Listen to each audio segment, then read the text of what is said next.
Good evening and welcome on back to baseball here on youtube.com/SeanOsaurusRex. I'm Sean and we are back at MLB 11 the show for another day of action. It is April 16th, which means it is day 16 here inside of our randomized rostered 3-inninged pitchers with 0 stamina, but it doesn't seem to matter season. So if you'd like more, subscribe, ring the bell, you'll be notified, all that good stuff. We have 4 games as we always do for you today. We are a little AL East and NL Central heavy. We have Rays, Orioles. We have the Yankees and the Red Sox. We have the Pirates taking on the Astros and the Reds taking on the Cardinals. And by heavy, I mean that's all that we're seeing today. AL East and NL Central. Let's get started with our first game of the day, which is the Rays and the Orioles. By flipping over here. Play the game. Trying to just jump into it. Get in as quickly as possible. Thanks everybody for hanging out. We're finishing Dispatch tomorrow, which I cannot wait for. I gotta do a whole friggin' day of work. That'll be at 6 p.m. Pacific time here on the channel. That'll be the season finale. We'll shift to some other off-season content. If you don't know, I guess a good time as any to tell you. We'll be doing a mini-season in MLB The Show 25. I need to cut down a little bit of the video that I streamed on Sunday. And then that will go up Saturdays and Wednesdays as I welcome you to Baltimore. We'll get rid of the game of the week. They do okay, but I kind of like this other thing more. So Tampa Bay is 6-6. Baltimore is 5-8. And we have the, I don't know, most popular rivalry in the MLB.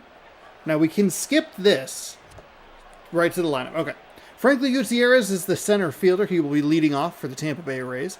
Nate Schierholtz is the designated hitter. Jason Worth in right. Kelly Johnson, the second baseman. Mike Morse at first. Chris Johnson at third. Carlos Ruiz behind the plate. David Murphy, the left fielder. Jack Wilson, the shortstop. We won't see any players to watch, which is fine because they never really pick anybody all that interesting. But we can look at the records and then skip to this. I can't skip this, though, because it skips the pitcher. And then we can move on with the game. This is, we're doing speed runs. Scott Kazmir, 1-1 on the season with a 3.86 ERA. 4.2 innings pitched in 2 games, and that disappeared real quick on me.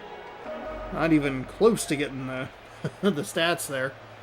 5-2-8 hits, walks, and strikeouts. So we get set here for more MLB action, streaming 5 nights a week, Sunday, Monday, Tuesday, Thursday, and Friday. I think I will try to make notes of the good games, and maybe I'll do like a compilation or something of them. Because we've had some good games recently. As that pitch is inside for a ball.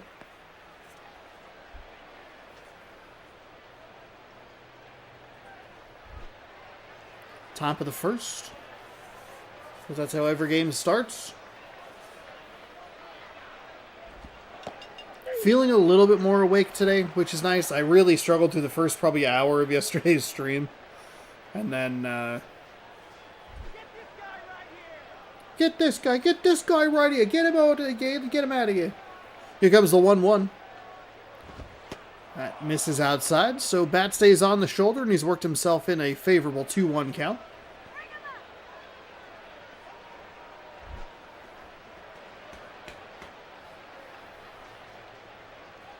Maybe they just need to, maybe the videos just need to live in the streams.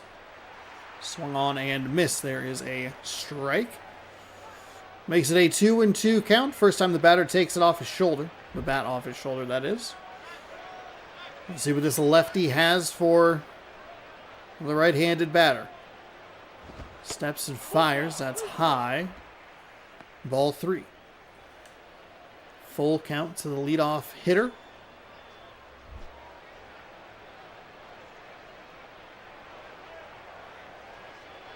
Here comes the payoff pitch. It is foul, so we'll do it again. We're in Baltimore, which is probably the stadium I hate playing in most. Both because of its dimensions, and it is just a cursed place for me to play. That is a strike at the top of the zone. Thought he had a good eye on it. We did see some funk with that particular portion of the zone in yesterday's stream. And I would argue that that funk is continuing. But it is a called strike 3, and that will set down the leadoff batter for the Rays. And that one sails just a little bit too high. Ball 1. Yeah, we've had some brutal games against the Orioles in Baltimore. Most of the time it's in Baltimore. I think we play okay against them at home. They were a challenge for us to deal with in the playoffs last season. I feel like we barely scraped by. I know that you're going to look at it and go, well, you won. Yeah, but at what cost? But at what price? That's in for a strike. Tampa Bay looking very patient at the dish today. Previous batter, I think, swung at 2 of them. And they were both in the zone, which was a positive. That pitch misses outside.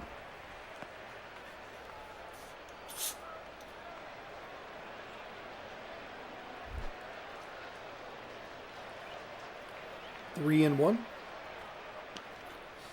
It's the computer's favorite count to swing at, and he works a walk. So tries to go back to that top of the zone to pick up a strike. Misses a little bit high and walks him.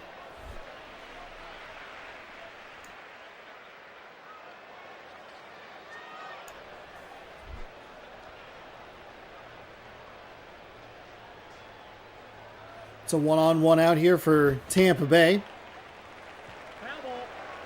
I may be talking too much in my on the streams. Turn 2 here. Lefty misses low.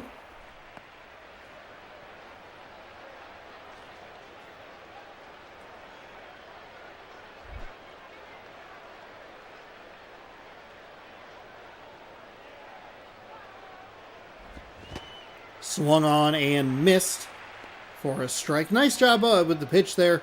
Looked really hittable. And then just kind of pulled the string, dropped it a little bit. Gets strike 2.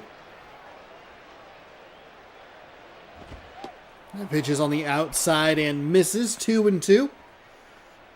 Orioles pitcher having a hard time throwing consistent strikes. We saw that in...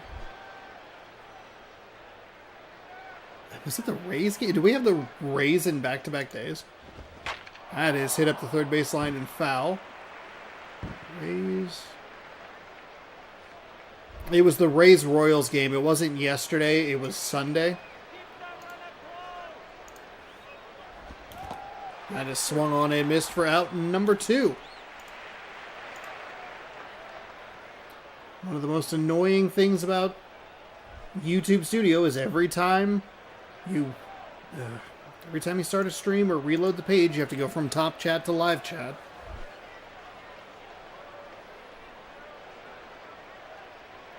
So 2 away, both on strikeouts. Called strikeout and a swinging strikeout. Still the runner on first.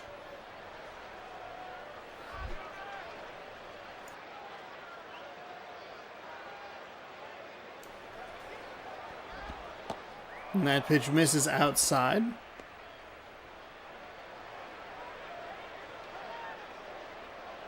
Was it the Rays-Royals game? I forget. Just kept falling behind every single pitcher or every single batter. That one's fouled away.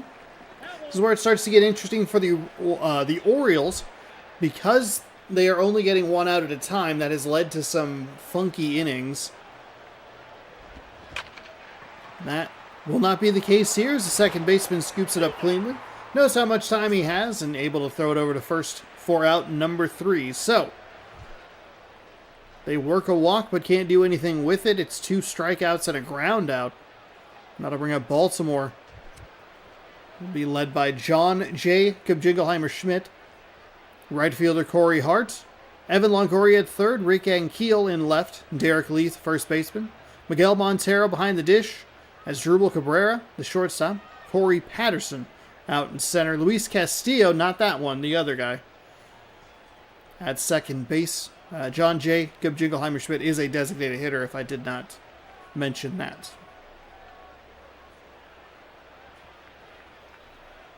I do appreciate the uniform variants that we're getting. And this is a very, switchy lineup. 1-0 in 2 games, 6 innings pitched, 3.36 hits, walks, strikeouts. So looking very good for the Rays. Gutierrez out in center field with a glove. A glove, the glove. John Jay, batting .208, has a home run.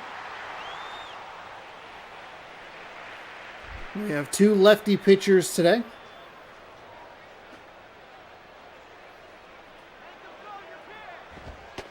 That one sails high, so 2 lefty pitchers, neither of them can really get ahead on strikes here.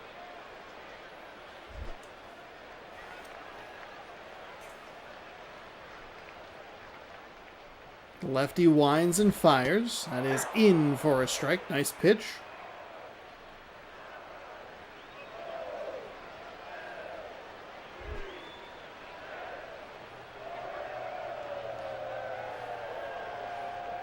Here comes the 1-1. Swung on and missed. Big hack from John J. Gubjingleheimer-Schmidt. Makes it 1-2.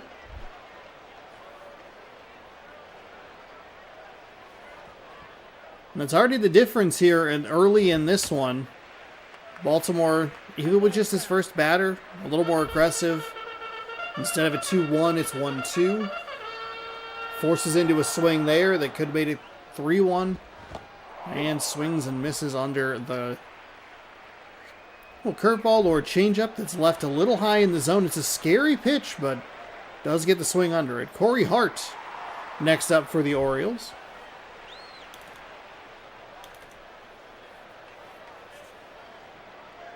Lefty winds and fires right at the knees for a strike.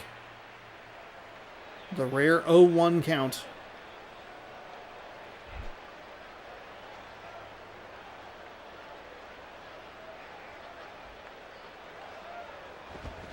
That is hit well out to left field for a single. Nice strong swing.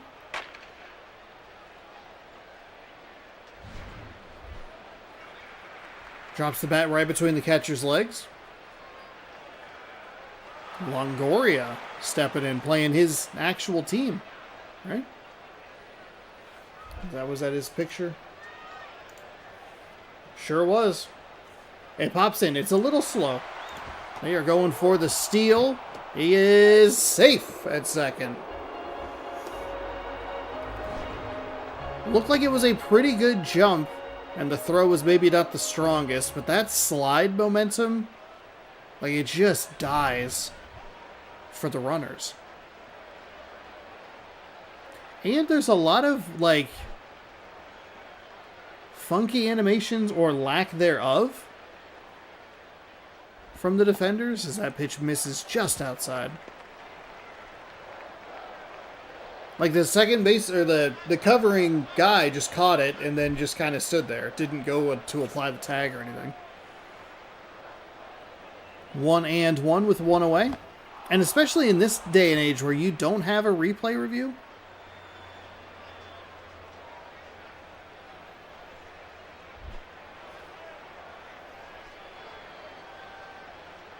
Here comes the 1-2. Good job to stay out of that double play as Longoria looks at that one come in for a strike on the outside part of the plate.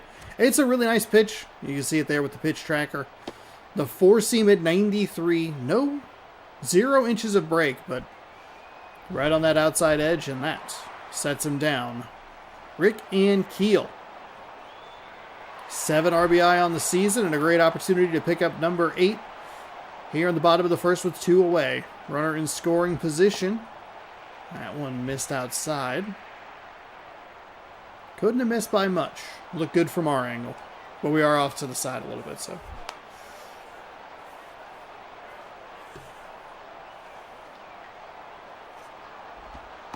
That pitch misses outside as well. 2-0.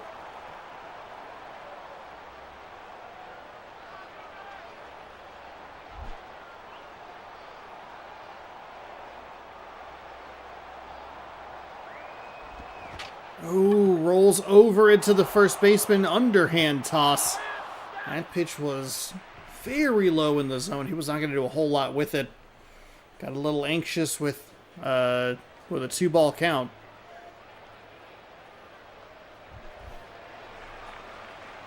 So a couple of runners have been left aboard. And Mike Morse steps in.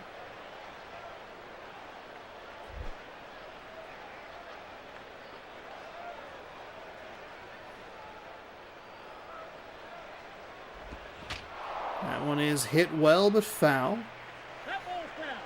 An 0-1 counts. Yay, good job, pitcher.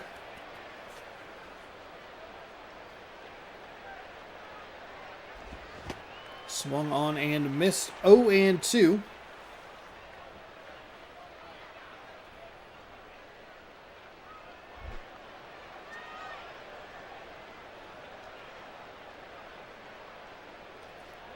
Pitcher leans and rocks, fires, and that one is going to be hit out to center field. Has a good beat on it. And a nice, easy routine out in center.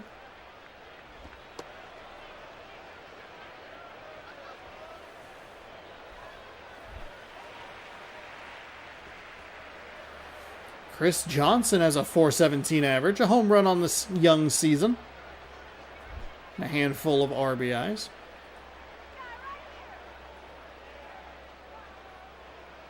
Lefty winds and fires in low. And inside, ball 1. So right back to it. We had the 0-1 count. We had the beautiful moment for everybody, and then immediately, bam. Right back to a 1-0. Funky little catcher glitch there as that one sails high.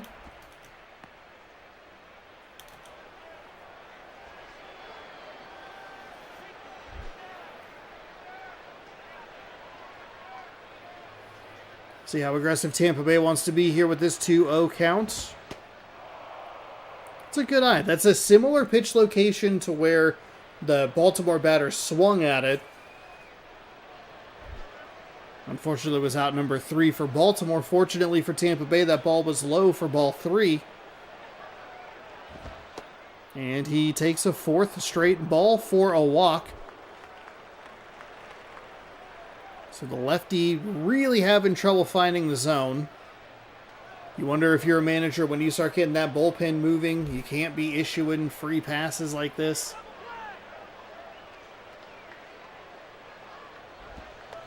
And it's going to get away from the catcher. Nicely blocked, so at least it pushed it out into the field rather than getting all the way to the backstop. I don't know why he looked like he was sad. That was my chance. It was my time to shine. I was going to go all the way to second.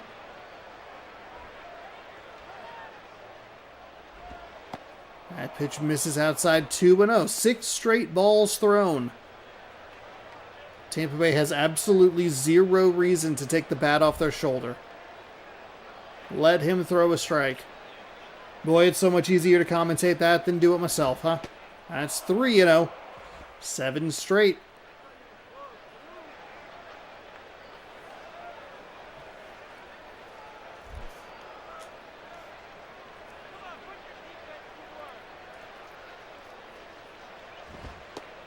That pitch is in for a strike. It was not a well-located ball.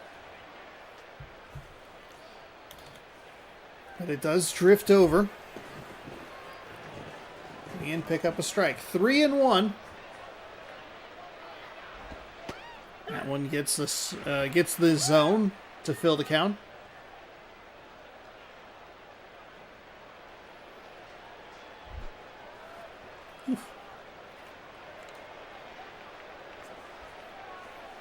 Here we go, payoff pitch. That is hit to the second baseman. Flips to the shortstop covering over to first.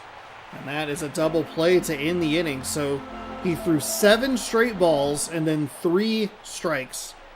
And that's how he's able to get out of the inning. Lee, Montero, and Cabrera coming up for the Baltimore Orioles.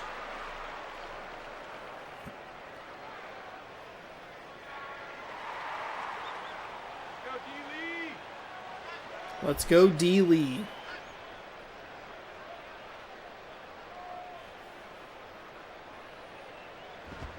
Lefty fires inside for a ball. 1-0.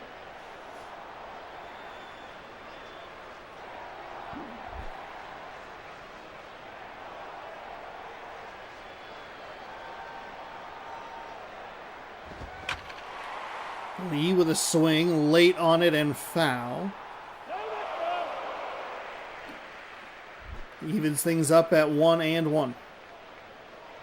Or flattens it out because it's an odd number. Lefty fires again. Lee thinks about it. He does not go. That was a very delayed animation. The game really knows how to build the drama, apparently.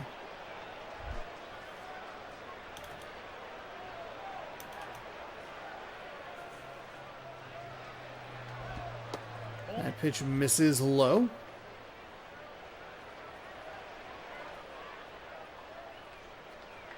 Does Lee have the patience to work a walk here with a 3-1 count?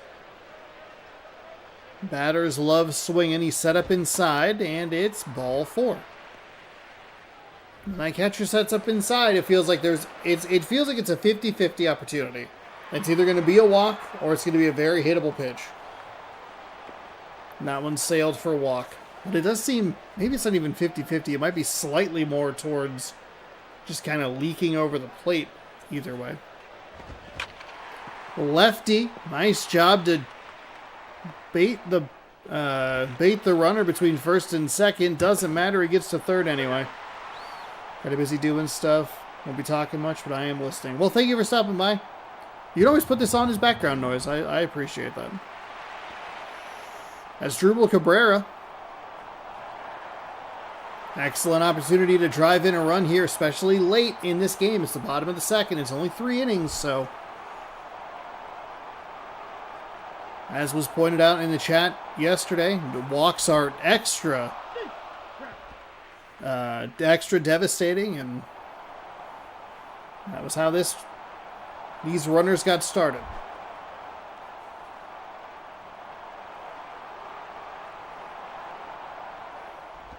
That pitch misses inside for a ball.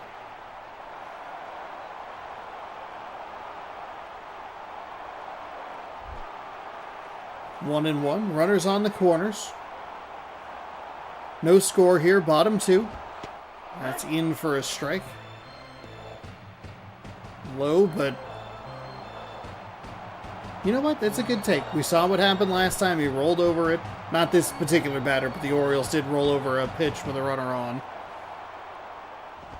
That one sails, so another good eye. Oh, I appreciate it.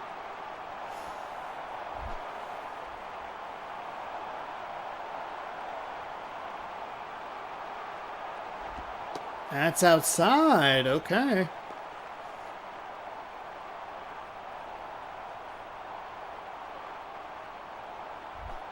Three and 2.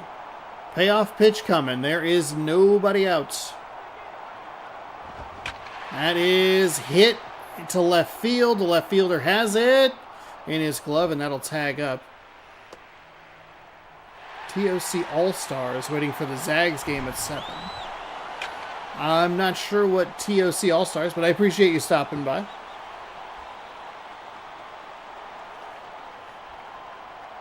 Been having trouble with not acronyms, but abbreviations today. Someone said CFBD in a conversation relating to Rareware, and I couldn't figure out that it was Conker's Bad Fur Day. I was like, oh yeah, that makes sense. I wish I was going to look and see if I had a cartridge of that laying around. I don't think I do, but I might. It's irrelevant to this game, but Baltimore, hey, they strike first. They get the sacrifice. Thunder are kicking the Warriors' rear end right now. It's halftime, 63-44. Gross. Is Steph Curry still out? Also, the Thunder are just rolling. Food Network Tournament of Champions. Okay.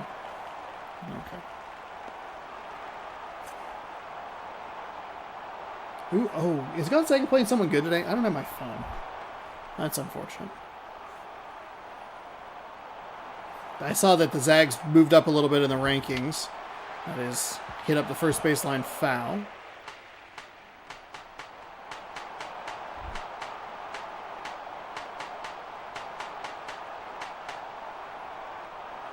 Here comes the 2-1. That is skied to the shortstop. Shallow center field. That'll be out number 2, and the runner will retreat back to first. Luis Castillo. I'm very glad you would at least know about Conker's Bad Fur Day. Truly a cultured gentleman. I try. I think that game's available in the rare replay. That pitch misses. Because I think they have the live and reloaded version. What a weird game. Conker's Bad Fur Day is a very weird game. Its initial existence to what it ended up releasing as, it has at least 3 generations of releases.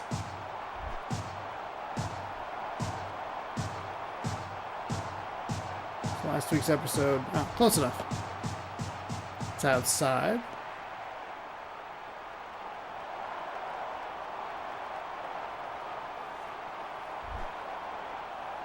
Two and one.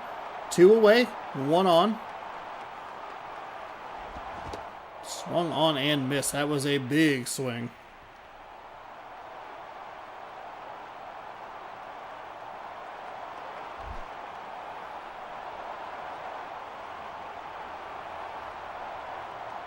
Here comes the 2-2. That one stays high as well. And part of the zone continues to be a little weird.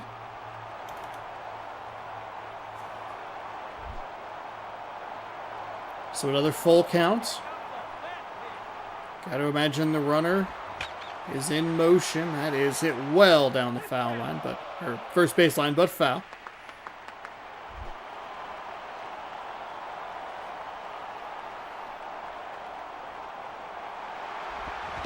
Would have been motion again. Doesn't matter that time as it swung on and missed. Orioles come away with 1 on a couple of hits. Murphy, Wilson, and Gutierrez. Go Mariners. If you want to watch the best show, Taskmaster, it's on YouTube. It's really the funniest show ever created. I see Taskmaster clips recommended to me pretty frequently.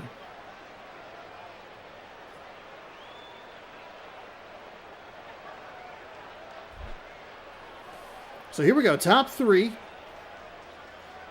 Tampa Bay has worked 1 walk and has not put the bat on the ball. And they get a strike on the outside part of the plate. Wow.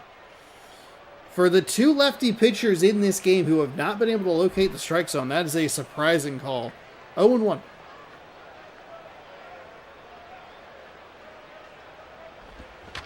That one is flared out to foul territory up the third base line. Caught, and it's out number 1.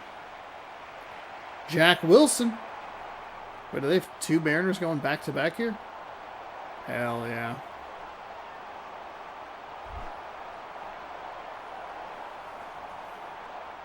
Pitcher shakes off the catcher.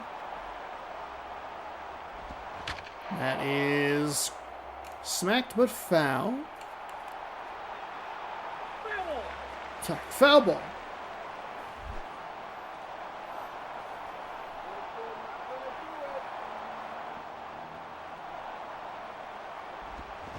Swung on and missed. Pick any season and start with episode 1 and you will not regret it. Okay. Each season has its own group of people and all are fantastic. You answered the question I was going to ask. Where to start? That is, knocked down by the first baseman. He has an opportunity, but safe. It's a bang-bang play at first. Nice job by Wilson to leg it out. Got to watch from episode 1. Gotcha. Oh, yeah, there are two Seattle Mariners flipping the lineup over.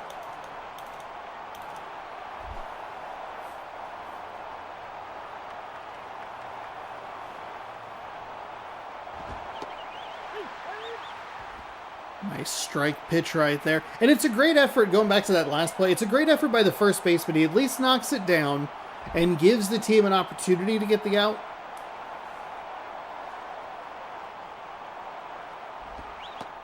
That pitch misses outside.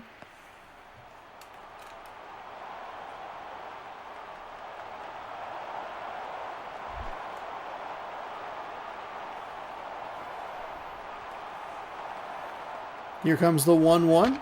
That is rolled. Oh, it's just going to get past the diving second baseman. It's going to send a runner to third.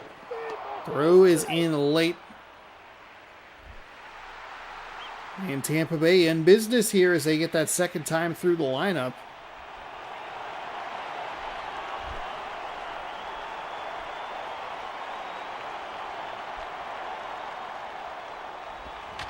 Lefty. Does the left fielder have enough room? He does! It's out number 2! And because of the distance, oh my goodness, because of the distance between him and home plate, he's not able to throw the ball in. Or not able to tag up, excuse me. Wow. So both of the Rays outs are in left field foul territory. They have a runner 90 feet away. That's a strike. 0-1.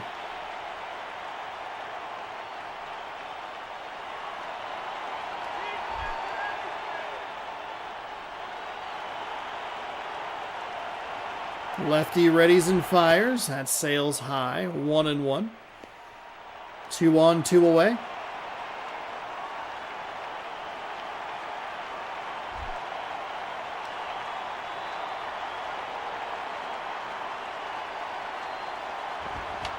That is popped. Is this going to be out number 3 in foul territory? It is. Oh my goodness. That is a heartbreaking way to lose a game. The Rays, every out in the top of the third is in foul territory. It'll give the Orioles a 1-0 victory, so the Rays might be cursed here in Oriole Park as well. Lord knows I am. 1-0 to get us started today.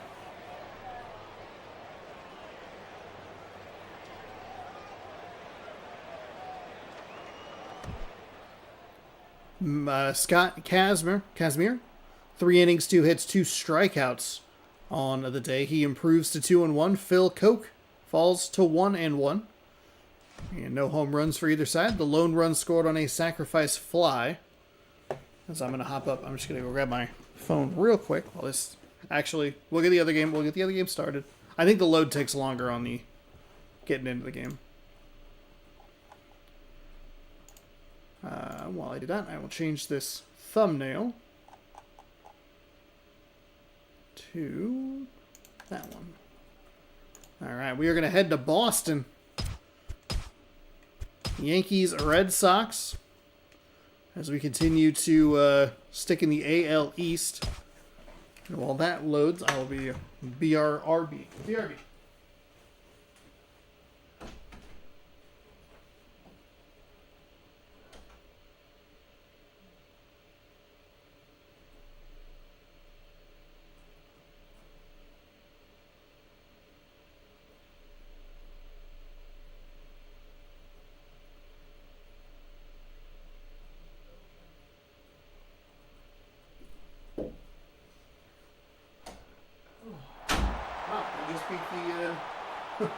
Just beat the what's it called? Yankees and Red Sox, 5-7 New York taking on 8-5 Boston. We're gonna try and watch as many of these games as possible. You know, for the algorithm. Let's skip to the starting lineup for the New York Yankees. Scott Pasednik. Yeah. Designated hitter, Brandon Phillips at second base. Prince Fielder at first. Jason Bay in left. Marlon Byrd in center. Casey Blake at third. Yeah. Miguel Tejada, shortstop. Cody Ross, right field. And Giovanni Soto at catcher. What I wanted to look up was who the Zags are playing. There are 2 football games on. J.A. Happ is 0-1 with a 1.59 ERA, 2 games with 5.2 innings pitched, 5 hits, 0 walks, 4 strikeouts on the day. Or on the season, excuse me. So we take a look at that Boston Red Sox defensive lineup.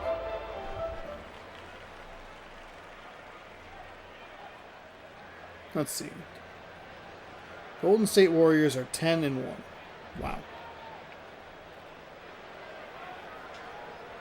Wonder if they'll be able to go back-to-back. That pitch is in for a strike. Another lefty starter as we get underway with game number 2.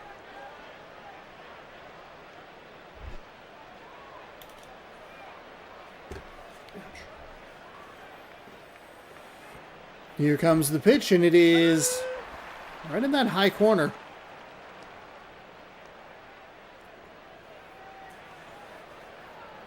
For a strike. So, it is quickly 0-2 to the leadoff batter for the Yankees. As the lefty winds, fires. That's going to be rolled over. The pitcher somehow is able to get there. And it's a flip to first. I think that saves a base hit. Don't know if that second baseman is going to be able to get over there. So maybe kind of a brutal animation for Yankees fans, but a positive if you're a fan of the Red Sox. Come on. That pitch misses low for ball 1.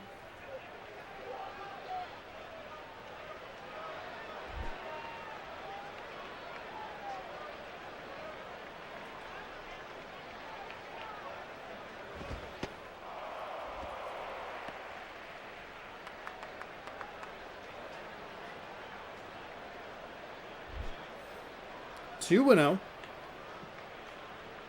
See if I have enough room on my PS5 to download that. I kind of doubt it. That is... oh, it's just outside for foul. Thank God you're home.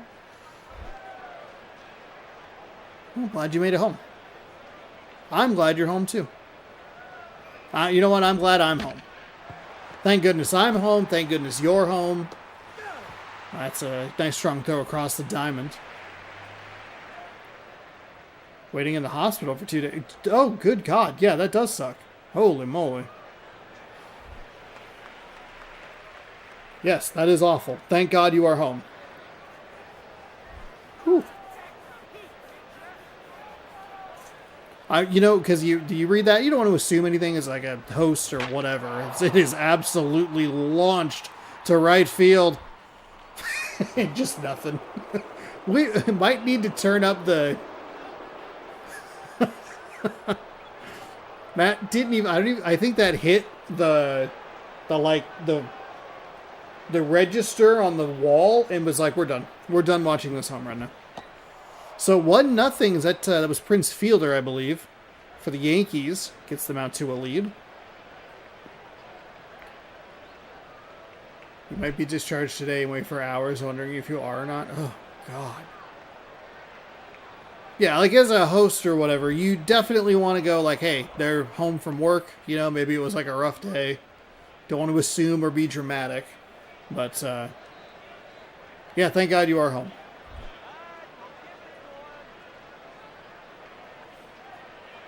Two 2-0 with 2 away.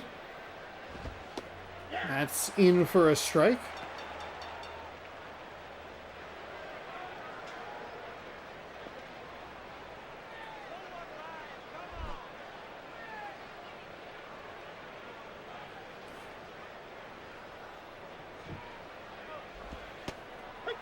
That strike is in the bottom part of the zone. Thanks for stopping by. Hopefully you enjoy the stream. 2-2. 1-0 Yankees. That is a broken bat, foul ball.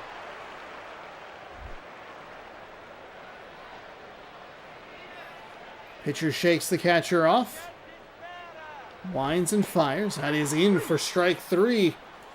And that'll do it for the top of the first, but not before Prince Fielder goes yard. And that'll give the Yankees a 1-0 lead as we have the Invisible Man to lead things off. Christian Liu.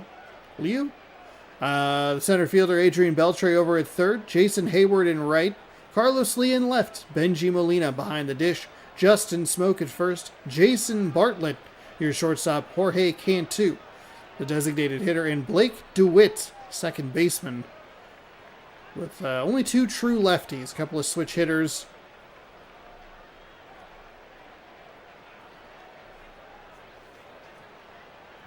But a lot of righties.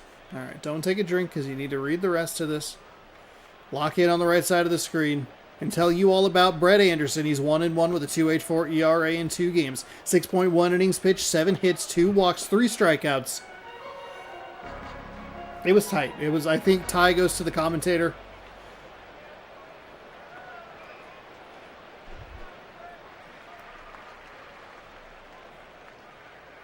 I feel like I win if I don't have to look at previous footage. Alright, so let's see what these... We have had 2 games. That is lined out to... Or ground out to second baseman. Fires over to first. And 1 away. 1 pitch, 1 swing, 1 out. 2 games, 4 teams. Everyone has been a left-handed pitcher. Which is wild. Adrian Beltre stepping in with 1 gone.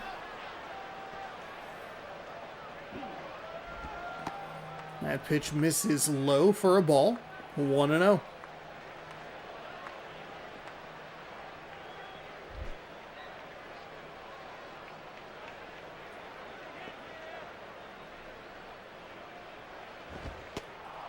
Fires that one inside, gets that inside part of the plate.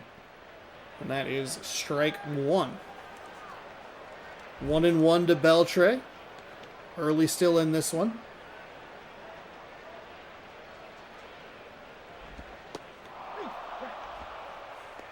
Another nice location. Just got that inside portion of the zone.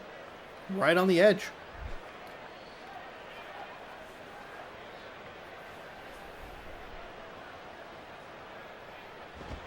That is hit well, but foul.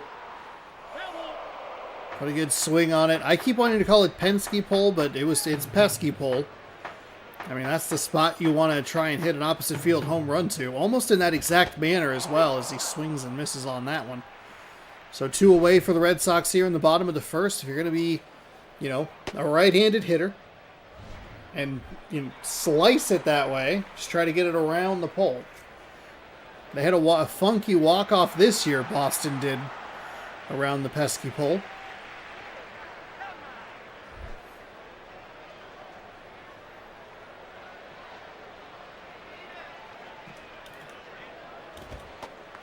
That pitch misses outside.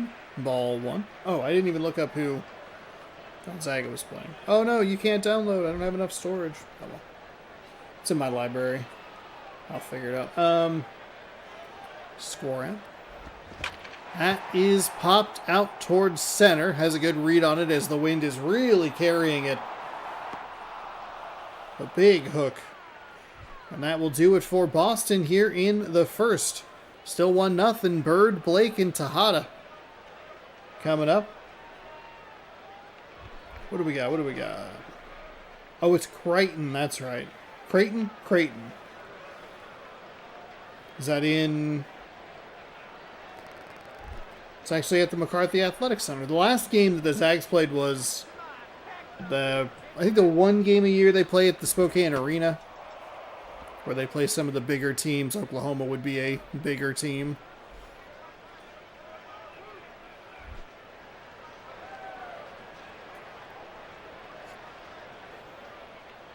Here comes the 1-0 pitch. Fouled away. 1-1. Had to check behind him. Yeah, that's foul. That's a foul. It's absolutely a foul. That one's rolled over. Pitcher gets a hold of it and fires over to first. The second putout he's made. Yeah.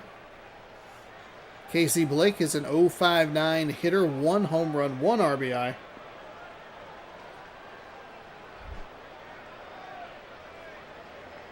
It's on ESPN. and is in for a strike.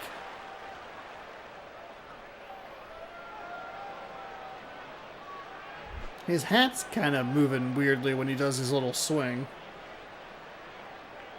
Or is that just me? Am I losing it? That's hit up the middle. Second baseman covers and fires over to first. That'll do it for out number 2, Miguel Tejada.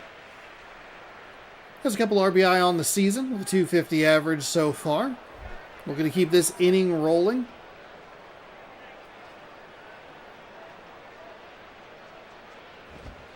That one's high and inside. Ball 1.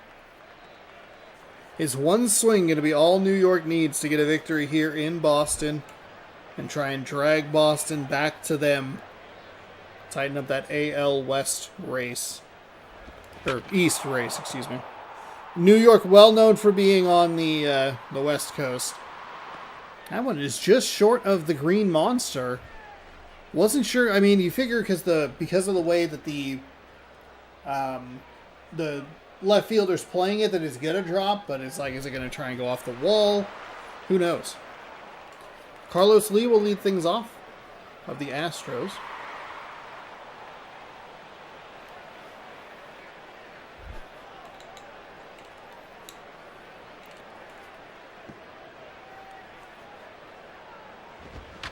Bottom 2 as this one's flied out to right field. Right fielder has a beat on it, sticks his arm out and makes the grab.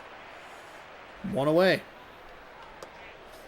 A lot of warning track out there in Boston, especially in that right corner. 3:02 to the pesky pole. Benji Molina, a couple of home runs on the season with 3 RBI. A 333 average.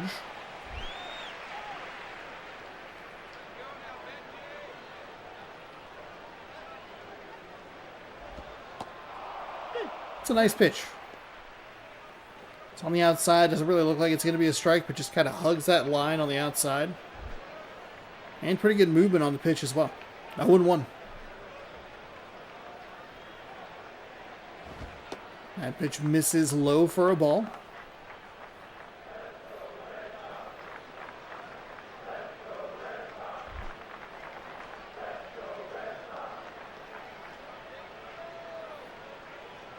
Lefty winds and fires. That is foul up the third base line.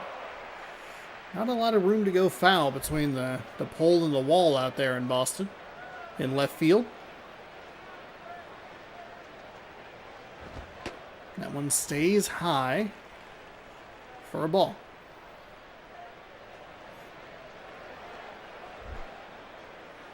2-2.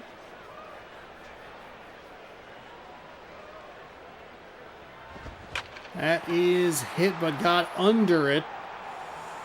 And again, just a nice job. It's going up and just wind carries it.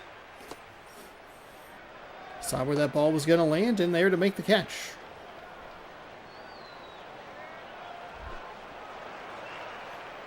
Justin Smoke.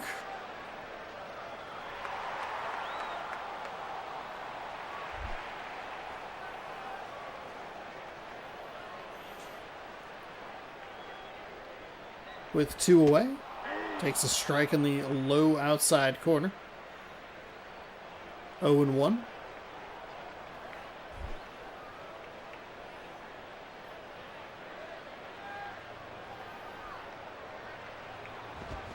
Swung on and missed. Strike 2.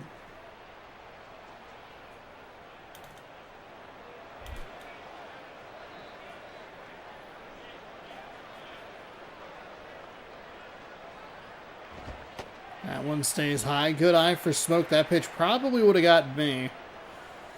Just kind of kept going up.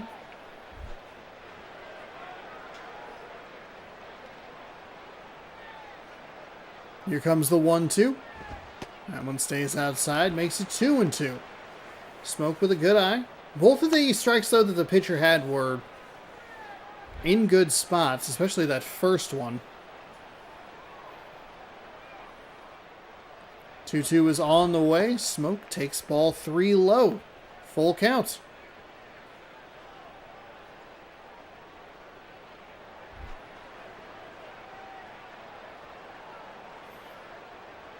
Pitcher's ready for the payoff. Here it comes. Smoke fouls it away and stays alive. Just able to get a piece of it. And we'll see another payoff pitch. It is foul again.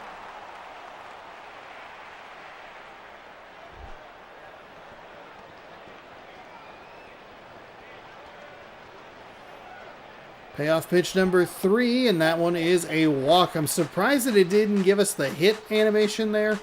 Looked like it was really inside, but again, it gets tricky when we're off just a little bit. I wish we were more right down. That's why I do like playing in Seattle for that reason. I know I don't like the Angels camera angle because it's just weird.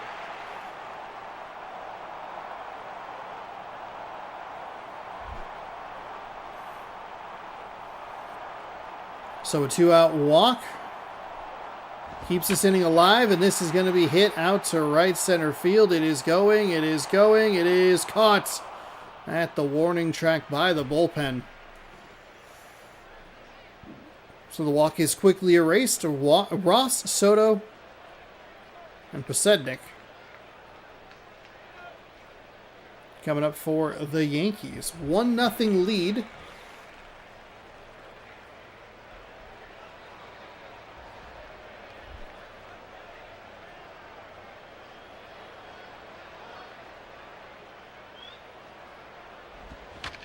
Lefty fouls that one away.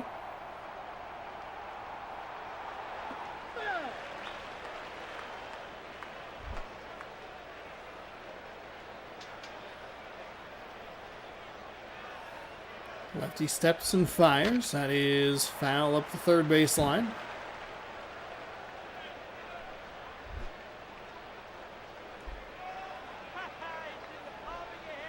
Oh, and 2. That one stays inside for a ball.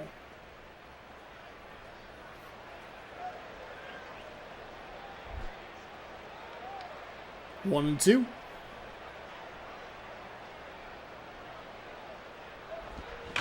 That is hit, foul.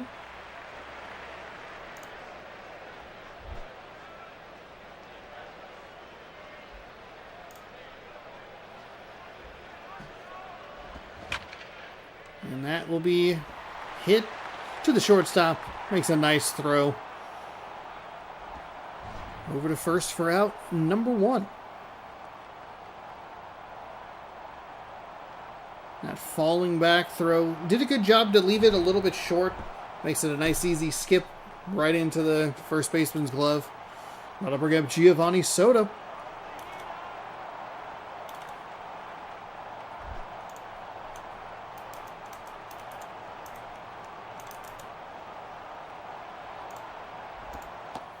That pitch misses low, ball 1.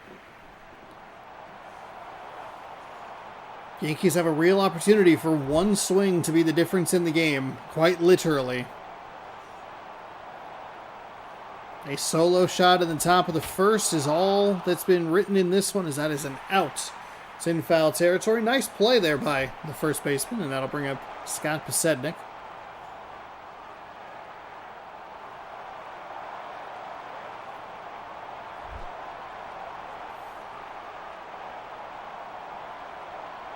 So now 2 away for this Yankees offense. Takes a ball on the inside, 1-0.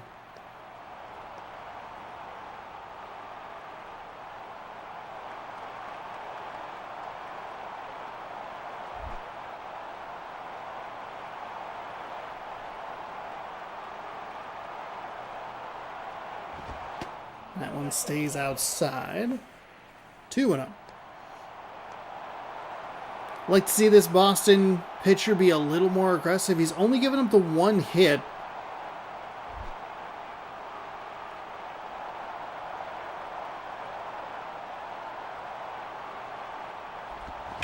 That is hit well, but foul. That's a foul ball. Similar situation to what we saw Beltre hit earlier. Just kind of the right idea to try to wrap it around that pole, but could not keep it fair. That pitch misses outside. 3-1 now.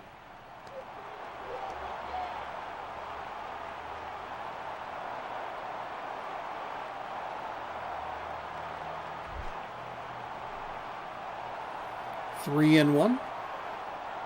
2 gone here, top 3. And it's going to issue, he will issue a walk. So a free pass with 2 gone. Not what you are looking for if you are rooting for the Red Sox.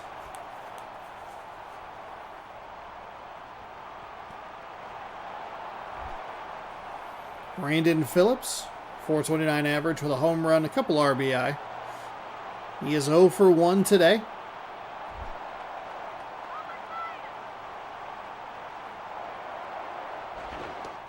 Steps back, or steps off and checks on the runner over at first. Still have not seen anybody get picked off yet. We've seen 2 ejections, though. That's fun. He's going for the steal. The throw is in, but late. Safe. I actually thought he had him there, but the throw looked good, but it was just a little on the high side, so he had to reach up. I mean, you go back to the Tigers-Mariners series where Raleigh put it in, like, just the most perfect location, where, like, the momentum of the ball carries the glove into the leg or arm or whatever it was, and it was an out. And we got multiple zoom-ins of his crotch, so that was like a double bonus, you know, the runner.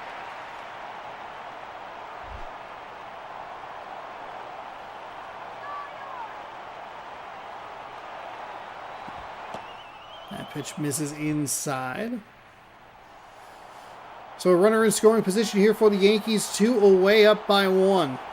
Red Sox looking to get out of a kind of a minor jam. Here's the 1-2. It's inside. Maybe getting a little too cute here.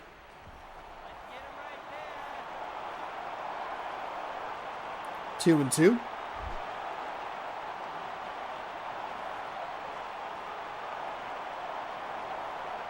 Pitcher winds and fires. That's up the third baseline, foul.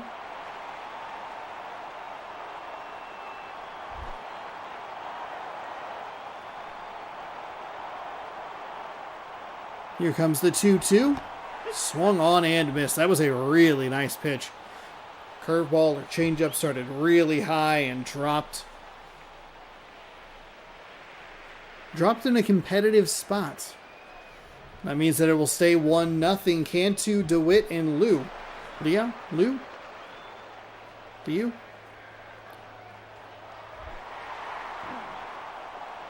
These are the last hopes for the Boston Red Sox. That pitch is inside.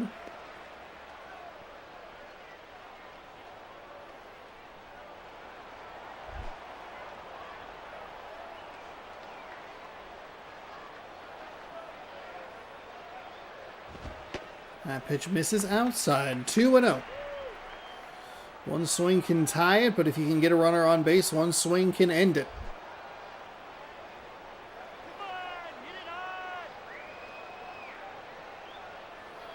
Lefty winds, he fires right at the bottom of the zone, gets the called strike.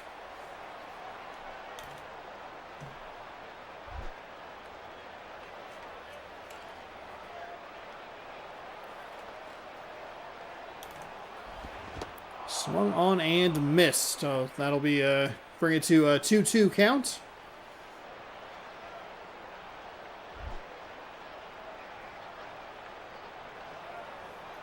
Nods his head in approval. Here comes the 2-2. That one misses and fills up the count.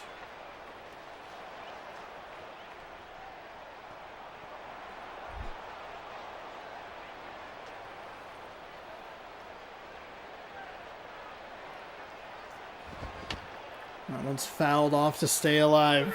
Another payoff pitch coming.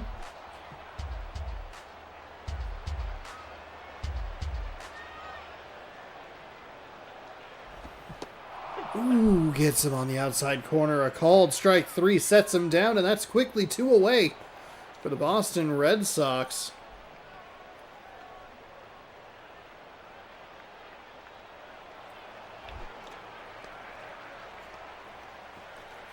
Not to jinx anything, the last time we saw these teams, they went 6 innings. Boston was able to win that game. The only way they were even, or the only reason they were able to tie was because of a bonehead throw into the camera well. So the Yankees' record very easily, where they were 5-7. It could be an even 6-6, and that would bring Boston to 7-5.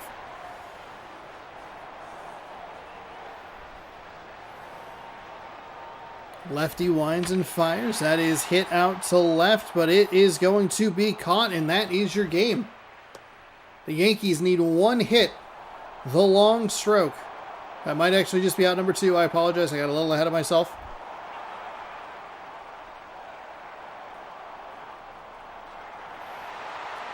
Whoops.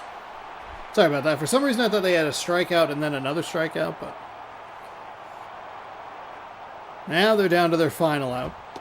That pitch is outside for a ball.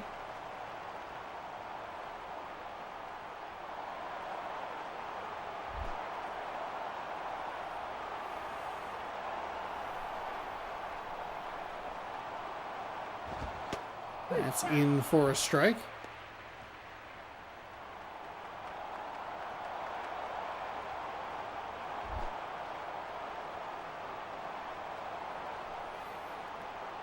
Here comes the 1-1. That is hit out to left. Shortstop has a beat on it, and this will do it.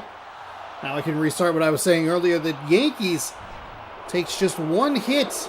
Long ball from Prince Fielder. And that is what gets them the victory. As the boos rain down, the Red Sox lose to their arch rival, their bitter rival, the New York Yankees. 1-0. Neither offense really looked all that good. Fielder was able to get a hold of a pitch. Brett Anderson's your player of the game. 3 innings, no hits, 2 strikeouts on the day. Fielder's second home run on the season. Anderson picks up win number 2. J.A. Happ falls to 0-2. So that'll do it for game number 2. There's a couple of 1-0 games here. Prince Fielder 1 for 1, a home run. That's it. Wash your hands and be done with it.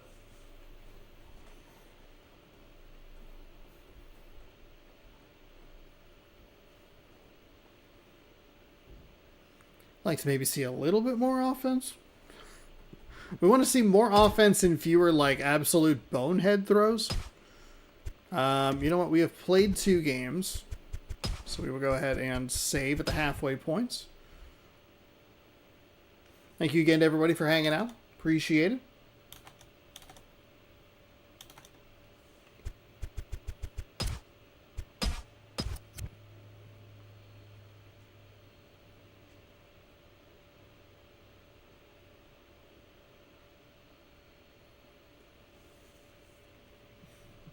Looks like it's time for that Gonzaga game to start.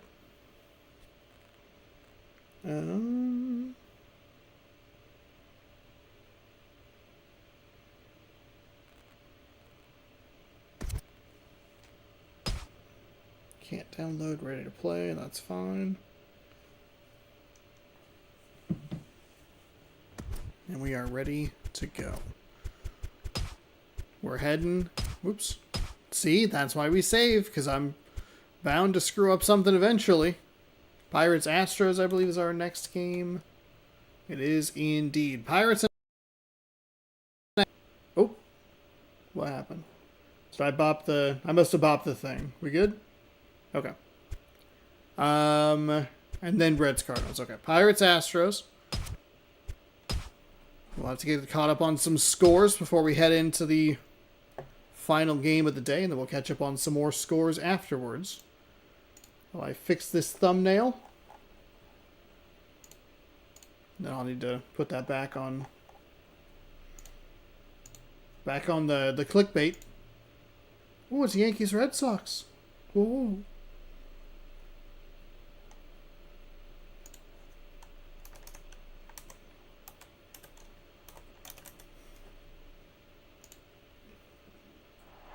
All right, welcome on into Houston. We were just here the other day. These are thanks to the wheel spins. So if you look at it and you go, wow, we're sure watching some of these teams a lot. 7-5 Pirates against the 8-5 Houston Astros. It's actually a pretty good matchup just in general. Blame the wheel of names.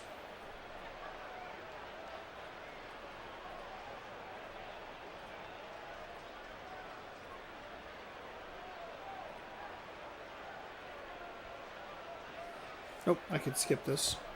So we can get to the lineup. Nick Markakis out in right, followed by Nick Johnson. Robinson Cano at second. Jose Bautista at third, so you just go around the horn there. Seth Smith is your DH. Alfonso Soriano in left. Miguel Olivio, catcher. Crispy Young, Crispy Quick in center. And Ryan Thrio? No. Thera? I forget. Damn it. Every time. Every time. We just had the Pirates the other day, I'm guessing. We had... Gosh. No, here's your James Shields, 1-0 with a 3.0 ERA. 9 innings in 2 games. 4 walks, 1 hit. No. 4 hits, 1 walk, 7 strikeouts.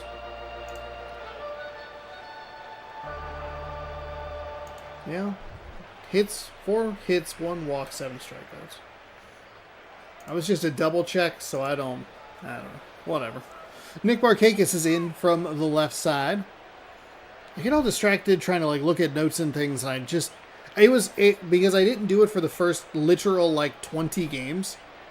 I'm just not in the habit of it. There's been 42 cents or whatever.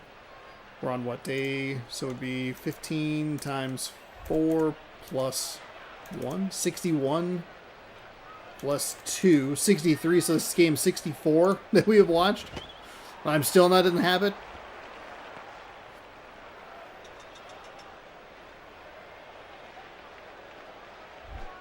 1-1 to the Pirates leadoff hitter.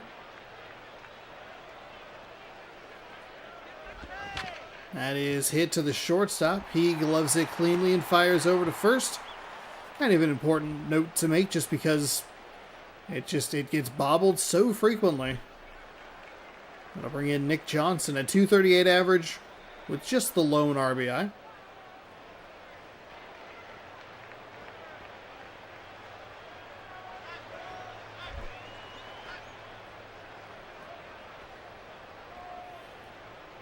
The righty readies, winds and fires. That is rolled over. First baseman picks it up. Really funky toss to the pitcher covering there. That looked like it was way out of his reach, but kind of got magnetized. Houston with an absolute cursed play right there.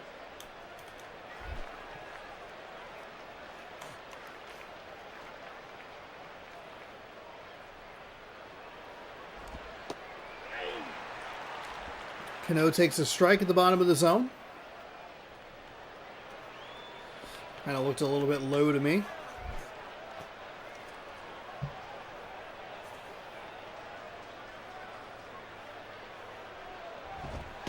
The righty's 0-1 is for a strike to make it 0-2.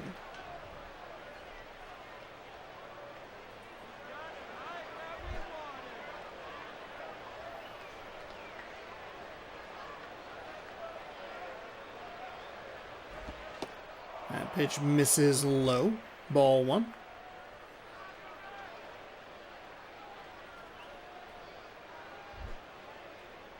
One and 2 with 2 away.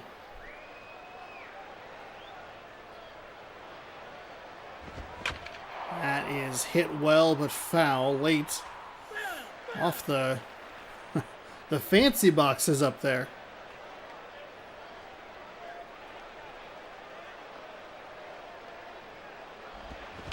Ooh, man, Cano was going to want that pitch back. That looked hittable. Stays 1 and 2 with 2 away. Righty readies and fires. Nice shot by Cano. That's a spot where I could really... That's a spot I could really improve on. I try to use the timeouts in the show 25 for that very reason. But looks like he got into a bit of an auto swing mode, able to hold off on that one. And then lines it up the middle for a base hit. Starts to make the turnaround first, but heads back. And that'll be 1 on with 2 away. A really nice at-bat there for Robinson Cano. Fouled off some pitches, had a nice take, and then put some decent wood on it. Jose Bautista. Boy, oh boy, that is some facial hair, buddy.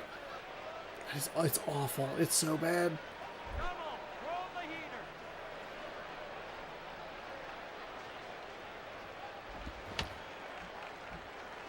Rolls that one foul. 0-1.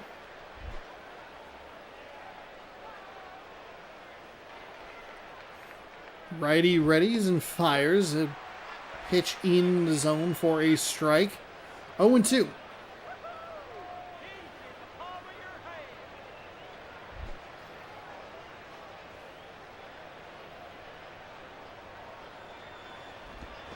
That is hit well out to center. It's going to be cut off by the center fielder, but Cano with good momentum carries all the way around to third. That cutoff and that read on where the ball was going to end up saves a run for the Houston Astros, as Cano was only able to advance to third. Seth Smith, batting .556, has a home run, a couple RBI. Looking to do a little two-out damage here.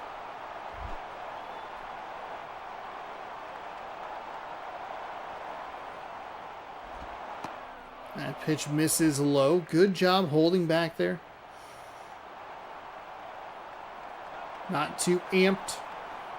Lord knows I would be.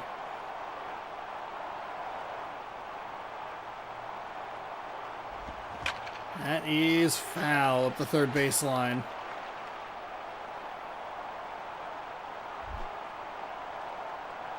One and one. That is hit up the third base line, but this time it's fair. It's going to score a run, and they will go station to station behind them. So the Pirates strike first. That'll bring in Alfonso Soriano, .417 average. Has a stolen base to go along with a couple RBI. And a lot of movement in that stance. That is hit up the middle. They're going to send him around third. He'll stop at second and pull back. The throw in. Better than you might think. Like you have simultaneously a better throw and a slower runner. Or I guess better throw and a slower runner to make that a lot closer at the plate. Miguel Olivo coming in. A runner in scoring position as they stretch their lead out 2-0. That's 2 outs, or 2 runs of 2-out damage. Olivo with a nice job to take high and inside for ball 1.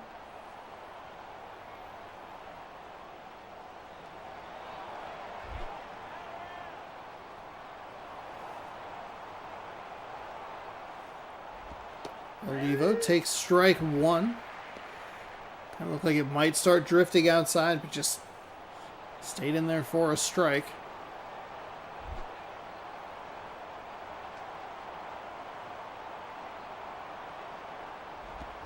That one's fouled away.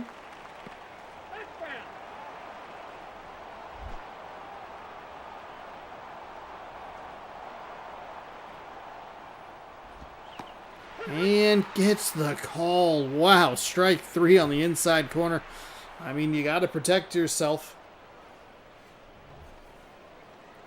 Can't leave your fate in the umpire's hands. 4 hits for Pittsburgh. They score 2 runs. Those 2 runs scored with 2-out damage.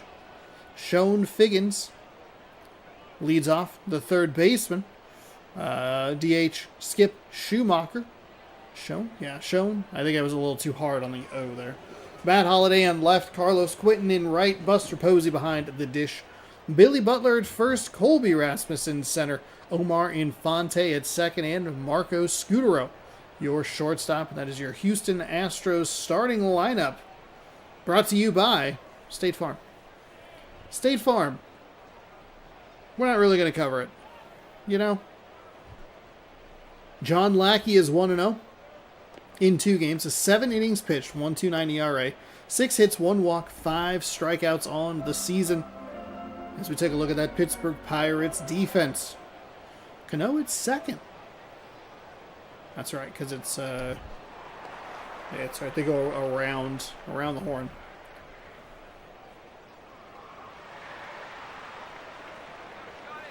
So Figgins will lead things off here. Go Mariners for the Astros. Boo.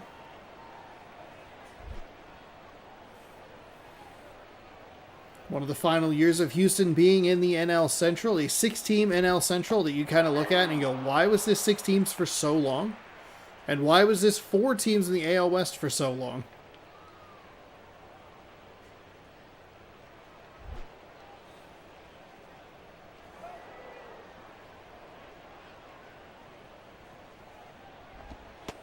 That pitch is inside for a ball.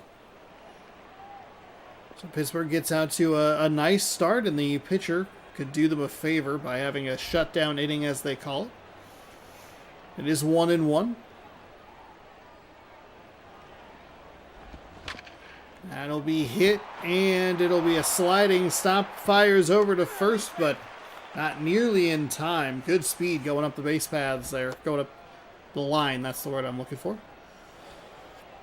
So Figgins, I would anticipate a steal here. This would actually maybe be a good time to throw over to first to try and keep him there.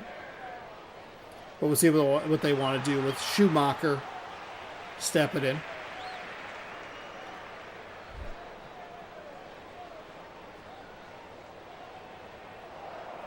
And there it is. Dives back in time, and it's... Is he going to take that extra step, perhaps? And there he goes. It's a pitch outside. Figgins is in, no problem. That was an easy steal. So Figgins with a nice single, and then immediately to second.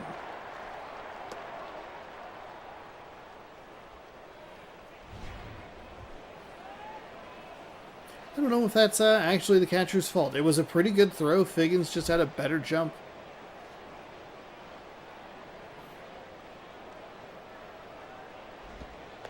That pitch misses, and that's going to get Figgins all the way to third on 2 pitches. Wow.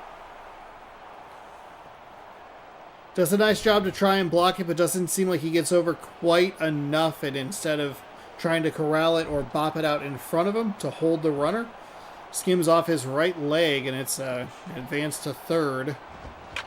That'll be hit past the diving first baseman. Figgins was going to score anyway, but this might turn into a double. Strong throw from the right fielder, in but out. At second, tried to stretch the single into a double.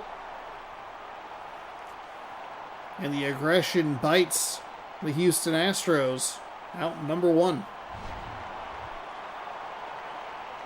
The run scores to make it 2-1.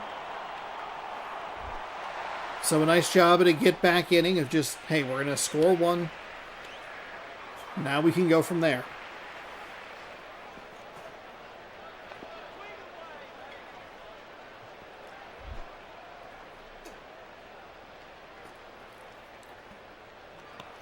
See if this can help the Pittsburgh pitcher settle down just a little bit. Doesn't have to throw from the stretch. Doesn't have to worry about runners stealing.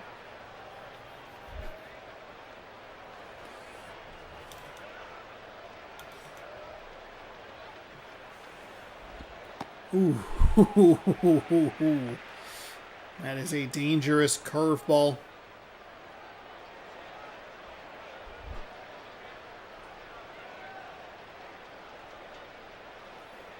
Here comes the 1-1. That is hit up the third baseline, foul. Darts back into the field to play.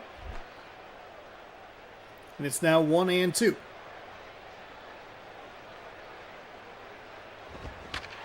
That is foul up the other baseline.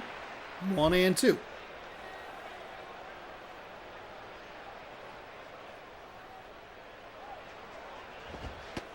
Gets him on a called strike 3 at the bottom of the zone. It's a nice pitch location for out number 2.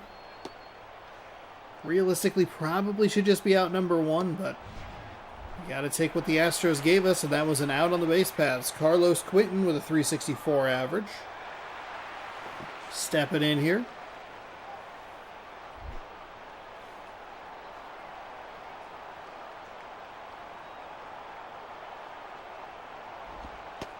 That pitch misses low.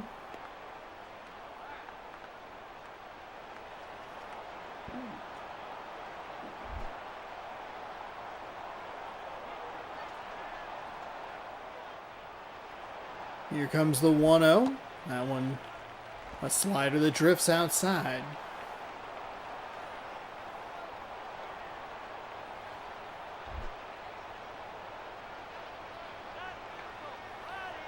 Righty readies, winds and fires. That one misses low. 3-0. Pittsburgh can't give up extra base runners.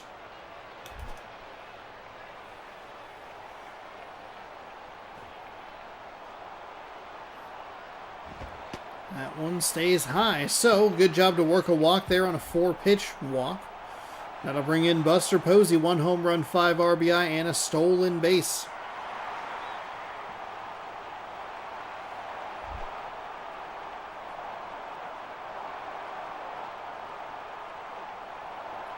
Righty fires. That pitch looked pretty hittable. Posey takes it inside for a strike. Or takes it in for a strike. Takes it for a strike? Yeah, that makes more sense.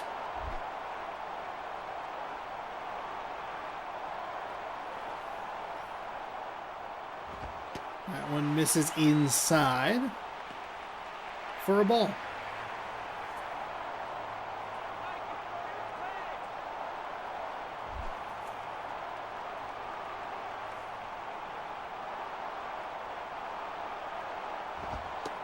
That misses for a ball.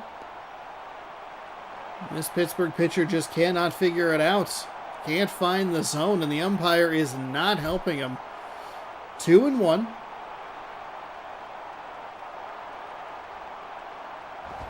That pitch hit, misses. The second baseman misses it. And so that'll keep this inning alive. Looked like he was right there to try and get a hold of it, but it got past him. So 2 on and 2 outs here for Houston with a runner in scoring position as Billy Butler steps in. Already double digits in the RBI category, a couple of home runs, and a good average to boot.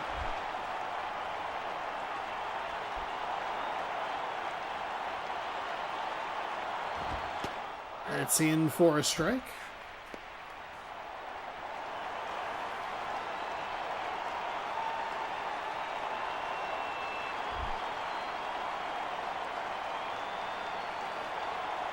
Arizona is beating Northern Arizona 54-19. And Delaware is beating number 7 BYU 46-40. Wild.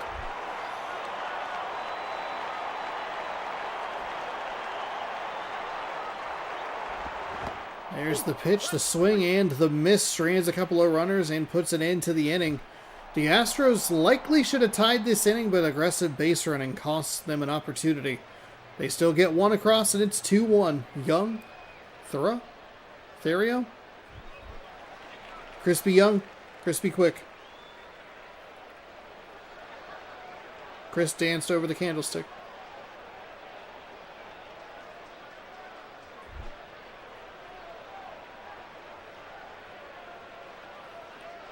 Top 2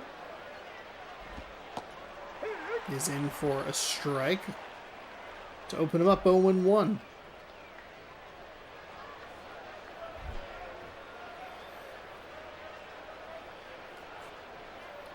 So Houston responded with 1. Can Pittsburgh respond with 1 back and regain that 2-run lead? Then the question's going to flip. Can the Pittsburgh pitching staff settle down a little bit?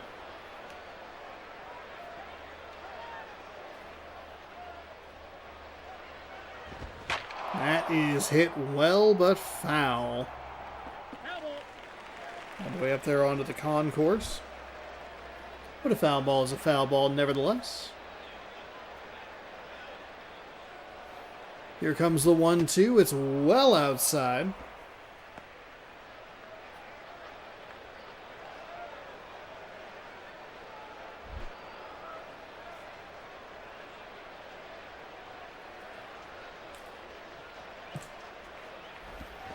That one is hit well, but foul. Just can't square it up, but getting some good power behind it. Here comes the 2-2.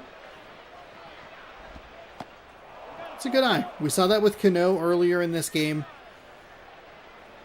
Had some swings, was able to put the bat on the ball a little bit, but then there was that dropping pitch that they were able to spin on. That one hit late and foul. Stays alive with a full count. Payoff pitch number 2 coming up.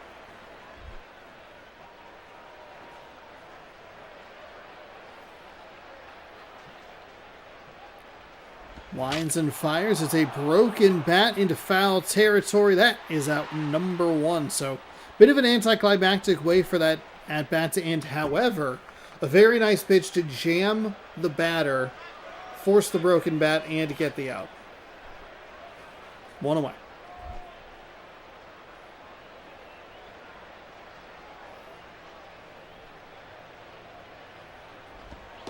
That catches the plate. Got a lot of plate there, and I guess catches the top of the zone. It's 0-1.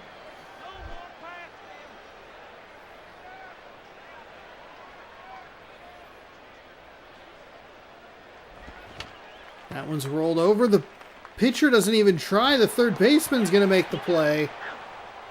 And that's, I was talking about it a little bit earlier. There are times where this game just does not have animations. Like, it just lets the ball go. Third baseman obviously does a good job to make the play, but you're right there.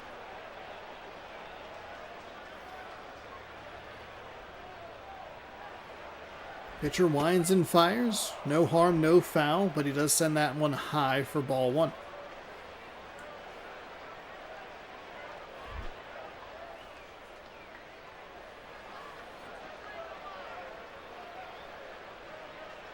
Righty winds and fires. That's hit toward the shortstop. He makes a sliding stop. It's a nice one-hop pick over at first, and that will do it for the top half of the second. No runs, no hits, no errors. Rasmus, Infante, and Scudero coming up to the plate for Houston, down 2-1 in this one. Colby Rasmus looks good. .353 average with a couple RBI and a stolen base.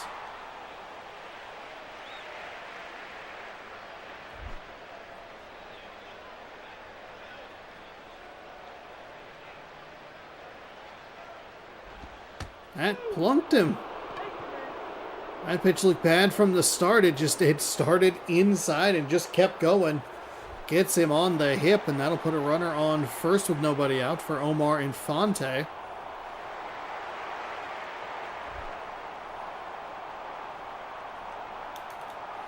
Down just 1 run. That pitch misses. So went with a similar kind of pitch, just a movement pitch that starts a little too close to that left-handed batter's box and just, in this case, goes away from the batter.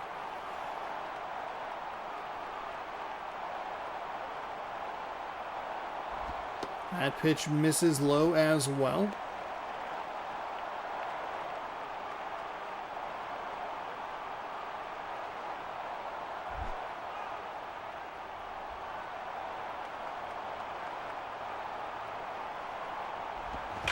That is hit well out to left, and that's where that walk is going to start to become very dangerous. Runner in scoring position with nobody out. Marco Scudero to the plate.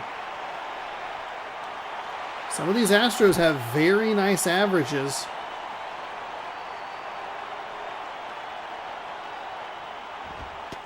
They'll take a strike in the low part of the zone.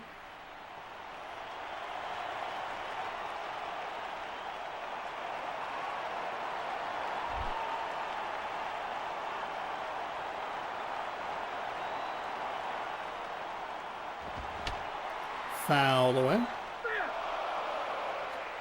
Okay, a strikeout here is a good thing. 0-2. You really want to test that zone, see if you can induce a swing. He does. It's foul up the third base line. You probably want that higher and tighter.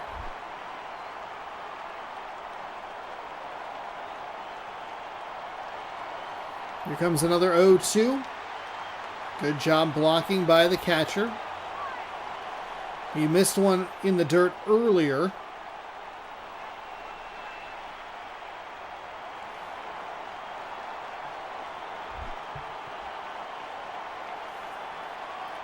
That makes it 1-2.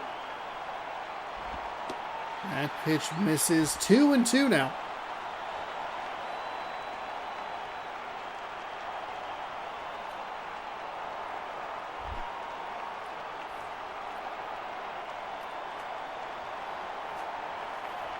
Here comes the 2-2. That one is rolled. He's going to fire to second, over to first. Toss to second, over to first. Fires over to first. There's words in there. There's sentences, but a huge double play. I think that's the rare case where you actually want to strike out. Now you'll take the double play. Tying run is 90 feet away, and Figgins already has a single on the day, and he's batting .393 this season. And he came around to score, so...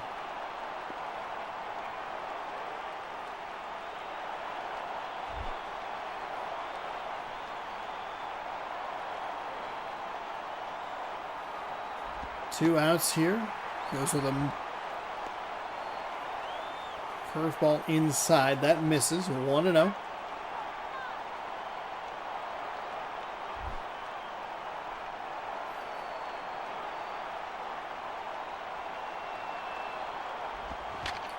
Figgins hits over to first base. Toss to the pitcher covering, and that is out number 3. So Pittsburgh works out of a jam in the bottom of the second. It'll be top 3 with Johnson, Cano, and Bautista coming up to the plate. Johnson 0 for 1 today.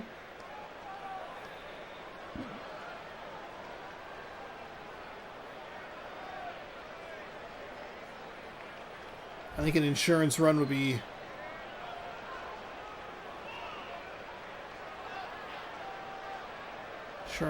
big here, especially because the pitcher for the Pirates is not throwing the ball particularly well in the strike zone, and he's given up some hits. But it's 1-0.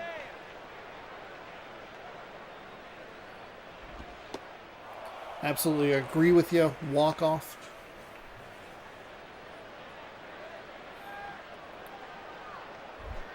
Two and 0.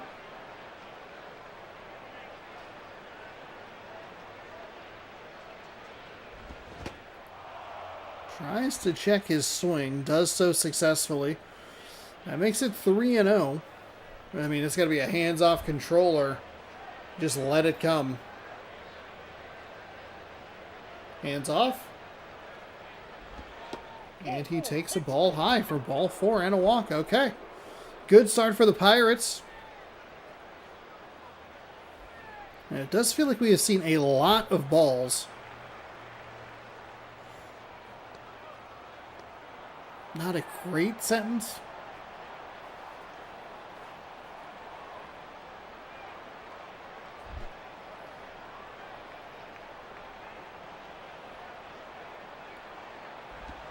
That pitch is low.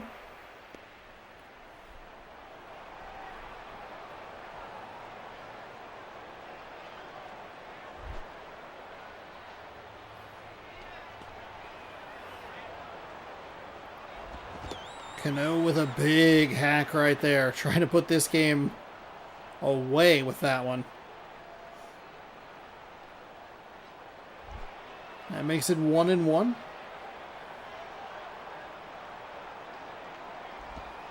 That pitch misses low. 2-1.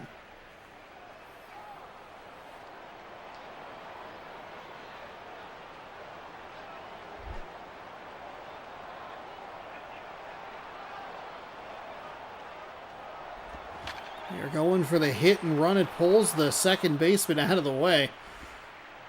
Going all the way first to third, so a runner in scoring position. Nice single there. And a perfectly executed hit and run. That happened to us a few times. Just pulls the covering player perfectly out of position, and the ball just scoots right on by.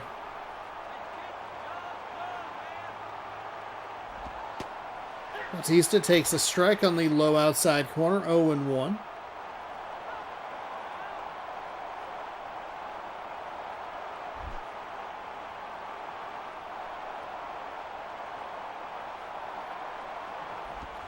That one is hit well. It's going to score a run. How much do they push the runners? They don't.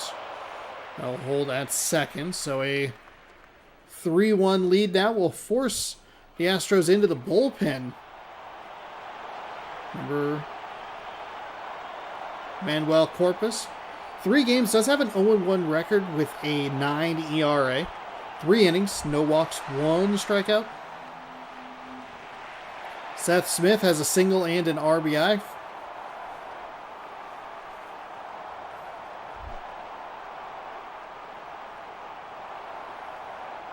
Two on, nobody out. That is, boy. Big swing right there. Finally comes back into the frame and obviously well foul.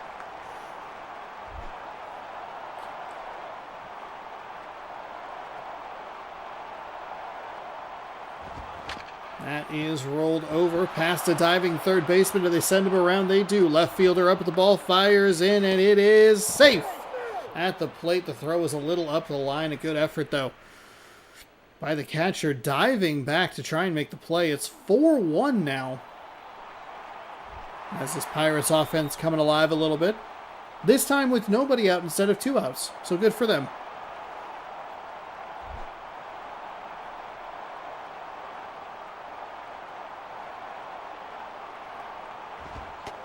That somehow got a strike. That looked low and inside to me.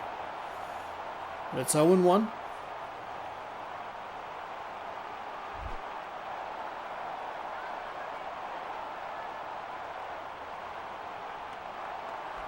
Righty winds and fires. Late swing on that foul. 0-2.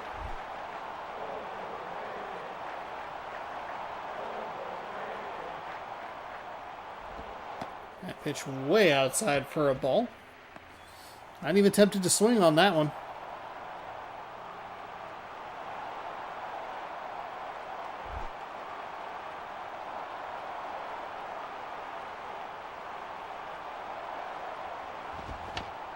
Fouled away. That's a foul ball.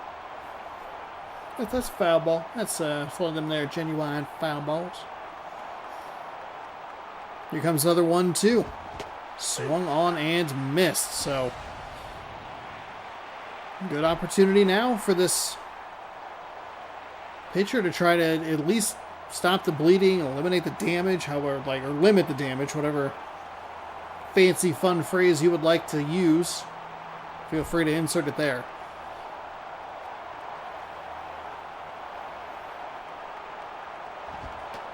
That one over the heart of the plate. Maybe not the heart, because that would be middle. They caught a lot more plate. Not really the most surprising thing. We get used to it. Game 62 or whatever I said earlier. It is in for a strike, 0-1. That is up the third baseline foul. A ground ball double play here would be huge for Houston. It would at least keep them in it. That is into left. He picks it up, and they are going to send him. Wow, this is a bold send for the Pirates, who... That's a bad throw from the Astros. It's well up the line. I am sure that we have lost runners in those scenarios. That Crawford box area can be a little tricky to play.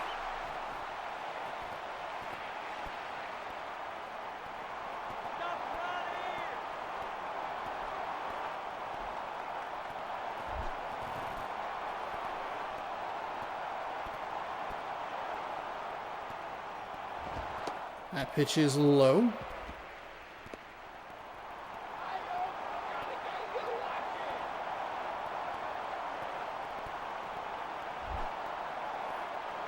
One and 0, one gone. Top of the third, Pittsburgh, exploding for 3 runs already. With another runner in scoring position and a favorable count.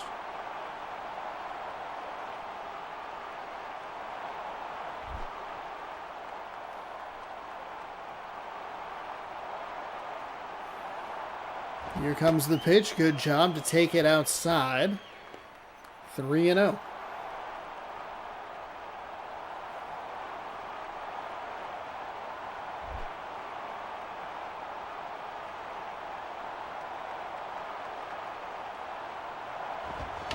That one's fouled away. Foul ball.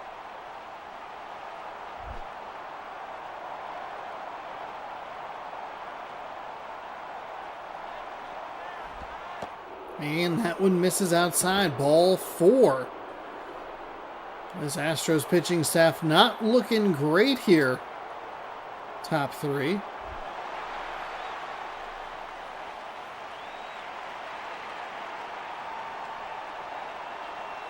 Gonna bring in Ryan Terrio. Bases packed. Or bags packed. And he will go right to right field. See if they send him in. They do. Looks like it was a bit of a slow start. Strong throw from the right fielder. Cut off by the pitcher. Maybe the first baseman. Whomever it was, that was... feels like an ill-advised cutoff.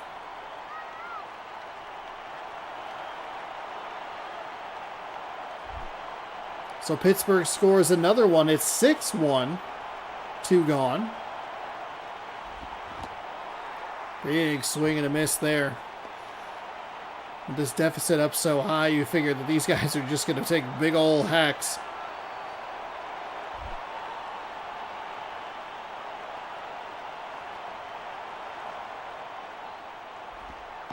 That misses low. And this season, Astros have Buster Posey. He in real life would masterfully control the pitching staff. Fair. That one sails high.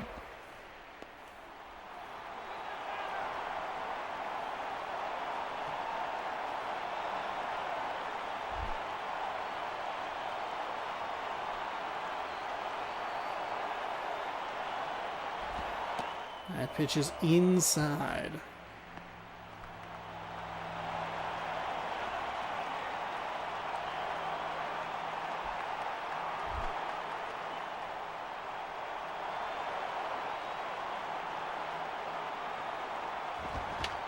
Fouled away on a 3-1. Fills up the count. So here comes a payoff pitch with 2 away. 2 on and a 6-1 game. That is much closer than the score would indicate. But everybody in motion, and that goes foul.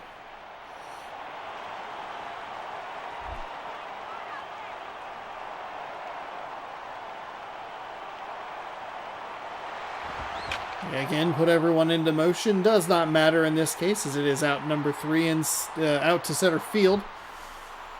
But Pittsburgh puts up 4. Blows this one open by a score of 6-1. Schumacher, Holiday, Quinton coming up for Houston. Shoemaker.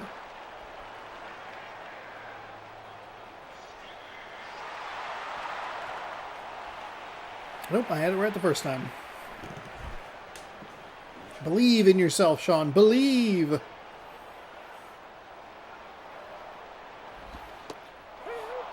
That is in for a strike, and that's what you need from Pittsburgh. If you're going to go, like, just be aggressive in the zone. If they get hits, they get hits. If they give a home run, if you give a home run up, it's only a solo shot.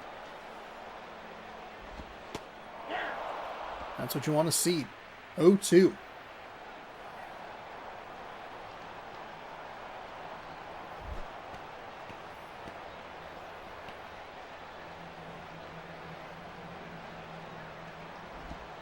That pitch is outside.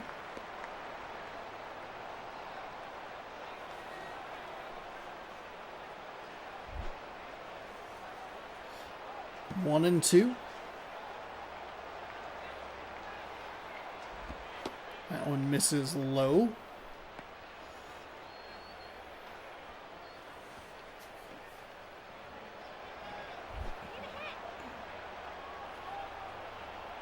Two. hit foul.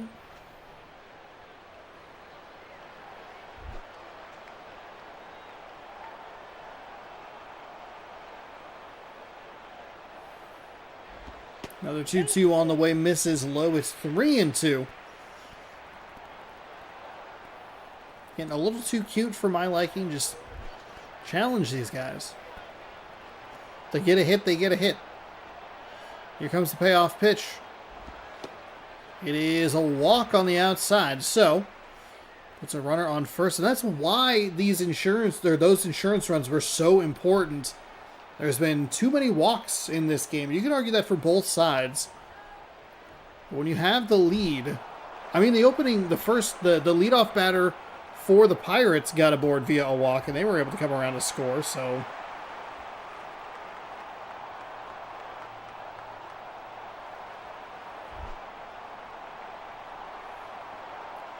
See what they can do here. That one sails high. Okay.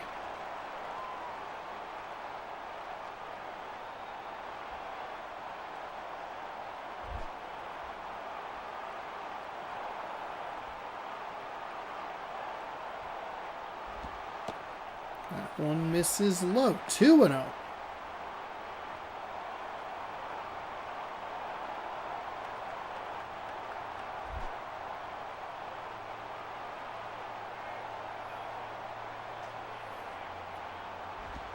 That is hit well, but foul. Nice aggression there with the 2-0 pitch.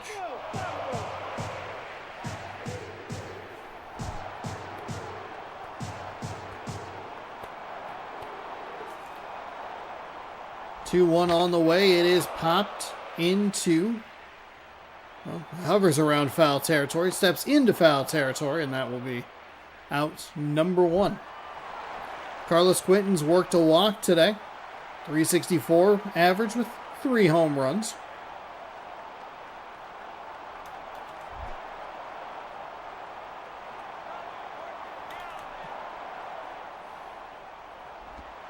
That pitch misses low. More aggression, please, Pittsburgh pitcher.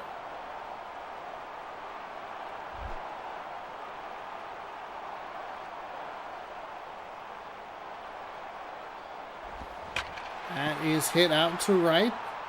Right fielder with a good beat on it, and it drops into the glove. Out number 2 as he throws in to chase the runner back to first.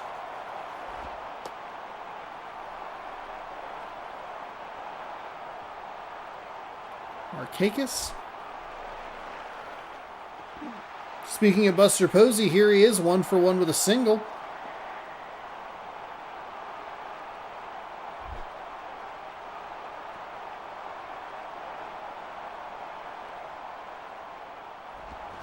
That is foul. Hold that down the third base line. Aggressive swing from Posey, which makes sense. That'll get into center for a bloop shot. They will go first to third. Center fielder. Bit of a, not the strongest throw in the world to try and get it in to get the runner advancing, but that'll bring in Billy Butler. 2 outs here in the bottom of the third.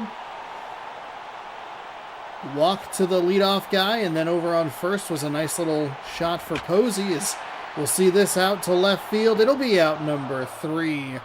And that will do it. So the Pirates use a big third inning to pad this lead out. 6-1 your final. Houston threatened a few times. They probably threatened in every single inning and just couldn't get it done. You go back to the runner that was thrown out at second. How does that change this game if he just takes the single that he was given? We'll never know. 6-1 your final. Pittsburgh picks up a victory on the road, and Jose Bautista is your player of the game. 2 for 2 with an RBI. Knocked 2 singles. John Lackey improves to 2-0. James Shields falls to 1-1. No home runs in this one. And that will do it for game number 3. Let's get you caught up on some scores from around the league before we head to St. Louis for the Reds and the Cardinals.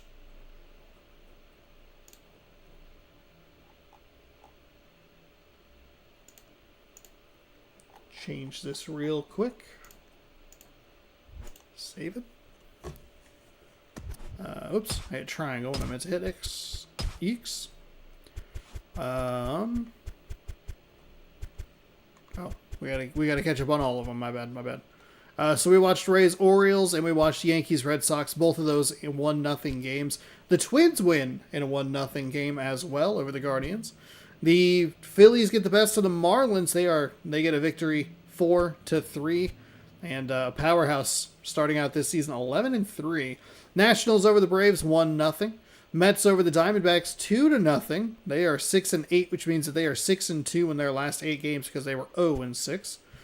The White Sox take care of the Royals 6-4. The Angels over the Rangers with another 1-0 game.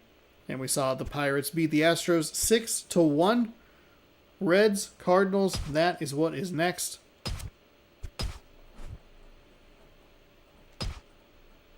And there's a look at your AL West. We're probably going to see that a bunch.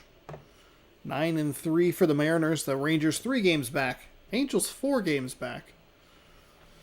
The Athletics already falling behind 6 or 5.5 games behind. Make sure. Yes. Reds, Cardinals. Oh, we watched this series. That was the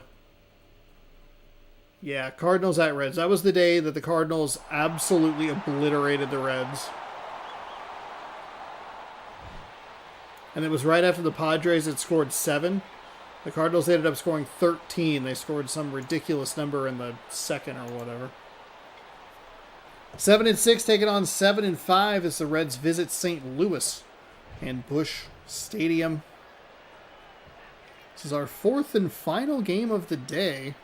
Thank you again to everyone hanging out. We can skip this. Grady Sizemore, the lefty, will lead things off, the center fielder.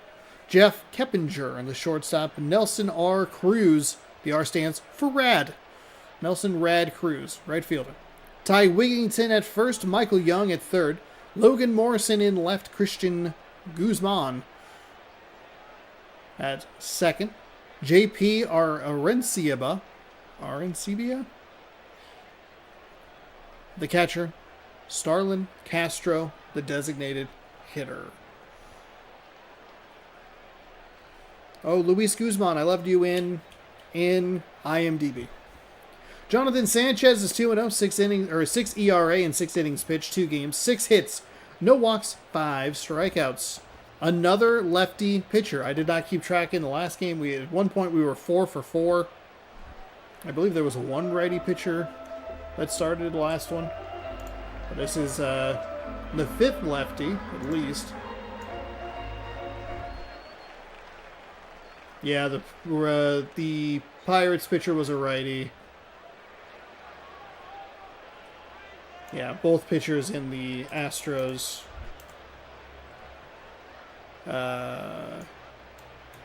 Whatever game. They were both righties. Ooh, and a bit of a funk angle. This is a guy that you look at and I go, you know what? I don't want any part of this. We're just going to try and take as many pitches as possible. Hopefully he throws balls like he just did to make it 1-0. Sails that one outside and it's 2-0. Not a good start. A lot of balls. I wonder if I've broken my own game mode. That is hit well out to right field, but the right fielder has a beat on it and a little aggressive with that 2-0 count.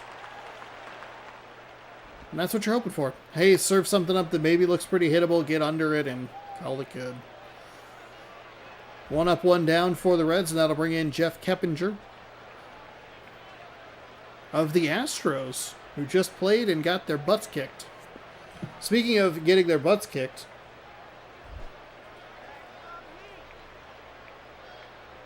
ooh, 35-35 Kent State and Alcorn football. Nice. Akron, not Alcorn. Akron, my bad. Ooh, boy. Jazz all over the Pacers. Gross.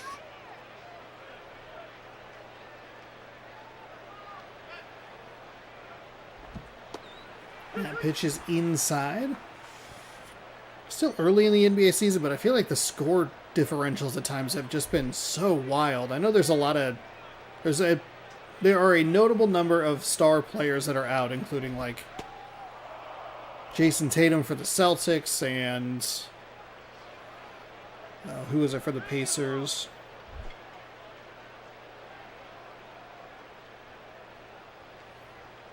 The lefty winds and fires. That one misses low.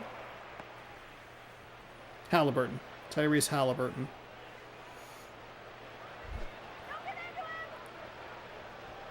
Tyrese Halliburton should be getting MVP votes because they only have one win without him.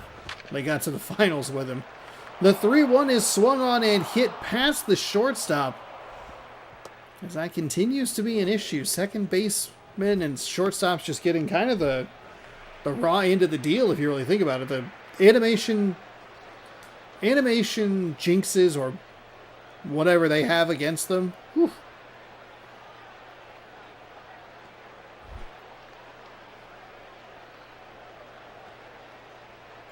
One on, one out.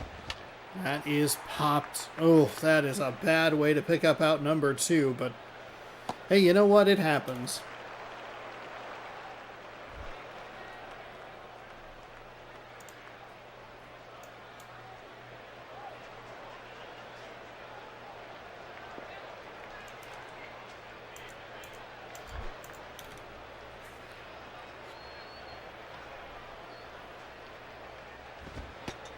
That pitch just misses on the outside.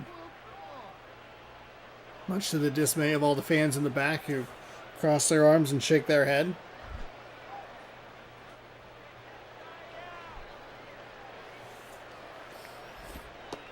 That pitch misses again, so we get the head shakes in the crowd yet again. There's one person standing, or a group of people standing, maybe like sit down and relax. You're watching TV, not observing it. 1 on, 2 away, 2-0 count. This is how, yep, that's, I was going to say, the first out of this inning was a 2-0 count that pitcher left something just tasty enough. That one goes foul, so it's 2-1. That pitch misses low, 3-1.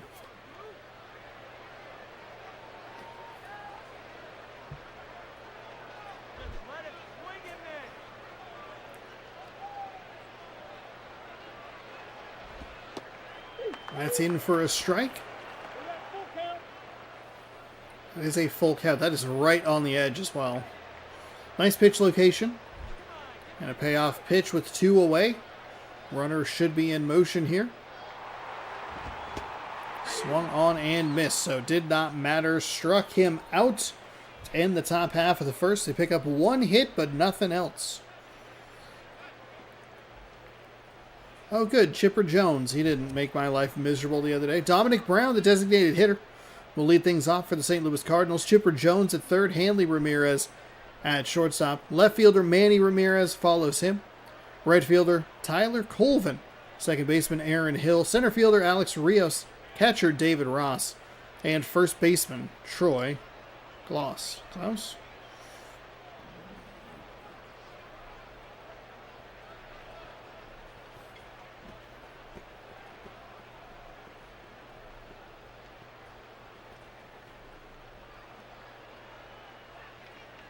Starting for the Cincinnati Reds is right-hander James McDonald, 1-0, 6 ERA with 6 innings, 2 games, 8 hits, no walks, 3 strikeouts on the season.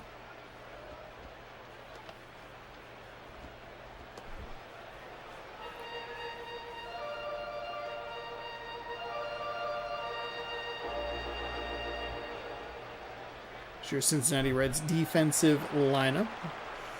Dominic Brown, the lefty, leading things off here. The 1 RBI. Can't imagine that the leadoff hitters have a ton of opportunities with runners in scoring position, or even runners on base, just kind of in general, so I'd imagine those totals will remain fairly low throughout this season. Kind of surprised to see the one batter who had 10 RBI already.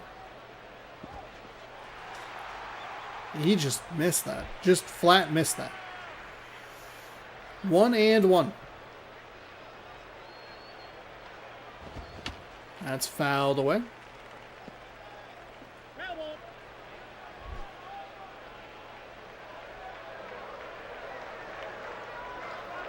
1-2. Swung on and missed. Nice pitch location.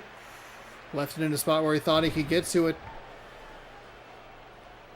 Ooh, we get the pitch track. Oh, it is right on the edge. It's a 95-mile-an-hour fastball.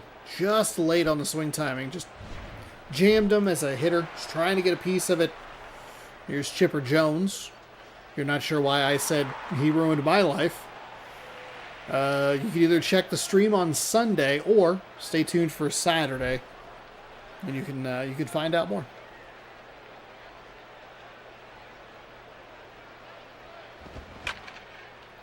I think we learned the fun fact that Chipper Jones is a switch hitter, I believe.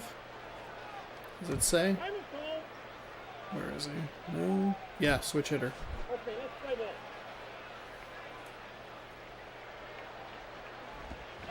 That's fouled up the third base line. I think that's been one of the things that I've been most surprised by was how often we are seeing switch hitters in these lineups, as that is swung on and missed. So 2 strikeouts for the Cincinnati Reds to start things off here. Pitching wise, Hanley Ramirez.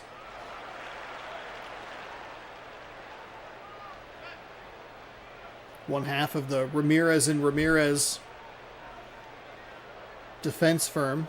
If they hit a home run that hurt you, too bad. Pitch is in for a ball.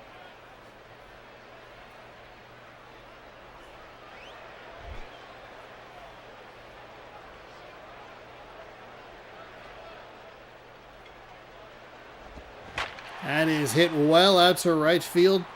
Nice job to get to it. Looked late on the swing, but still got a good piece of contact behind it, and it's a single. So Ramirez is on, and Ramirez is up. Manny Ramirez, 333 average, no home runs yet this year. Always a nice reminder that he played for Tampa Bay. I believe Manny Ramirez was MVP 05 cover athlete. Checks his swing, manages to hold back, so it's 1-0.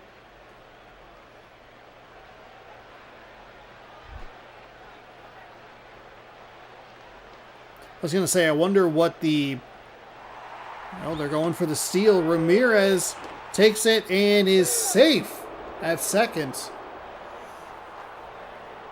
So Ramirez in scoring position, and Ramirez looks at a 1-1. I was going to say, what sport would I know the fewest cover athletes on? It would be NHL or FIFA, one of those two.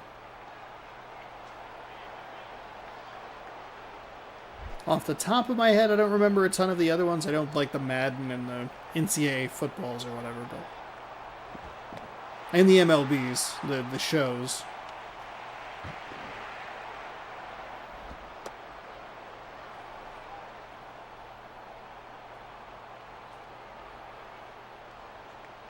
I think the NCAA, the March Madnesses would be tricky as well.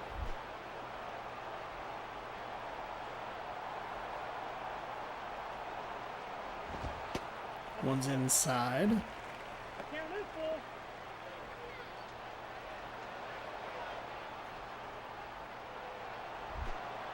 full. Especially the NCAA football games, as we have a full count and a payoff pitch on the way with 2 away. Oh, he gets Ramirez to swing on a pitch just outside of the zone. That'll set him down on strike. So 1 hit for each team in that first inning. Young, Morrison, and Guzman will come up for Cincinnati. The reason the football games get a little funky is 09 and 10, I think. Yeah, because Tim Tebow's on 11. There's a couple years where there are 5 different cover athletes. Each version of the game had a different guy on it, which is wild. Including Mark Sanchez on NCAA Football 10 for like the PSP. Like, what? Let's see. Darren McFadden. It was on the 360. I'm talking like this game is out of reach. It's a tie game. They even had Sparty was on the Wii version of NCAA Football 09.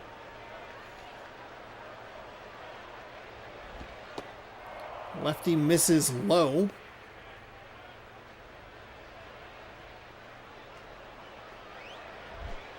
I don't know if there was an all-play version of NCAA 10. That one's foul up the first base line.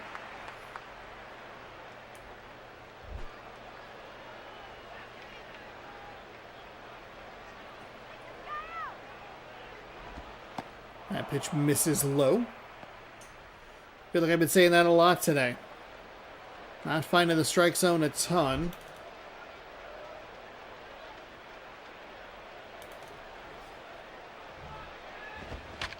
That one's popped out. And foul. Popped up. We have a full count. So the leadoff batter here in the top of the second. Thought about swinging. He went. Oh, they're going to call him up on a check swing. Don't know about that. Do we get a good angle here that's helpful? Not really.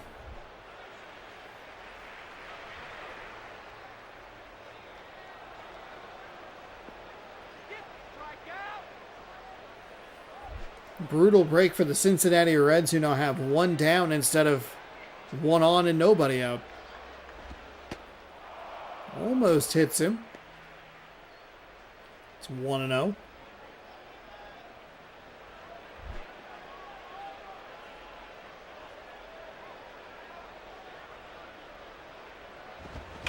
That one.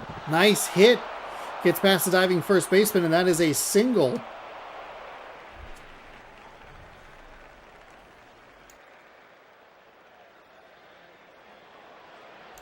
As we continue to run out of vocal stamina here.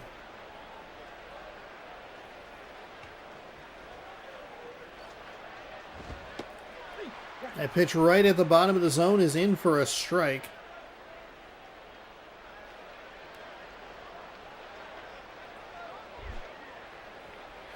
One on, one out.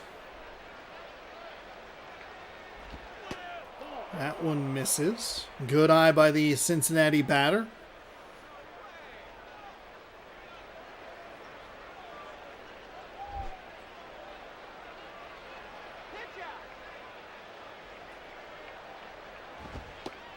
That misses low.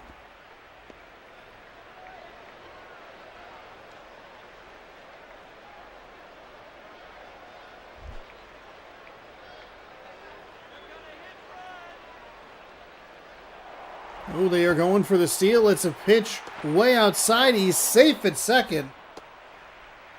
It is swung on. It's a good pitch to go on. Got just enough to get there. The throw just a touch high. A little bit of a delay on the tag as well. Like kind of waited for him to get there. Need to maybe just try to put it to where he slides into it somewhere.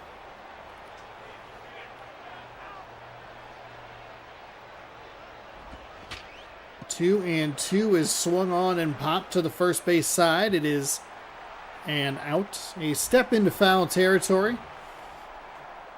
So two not great swings.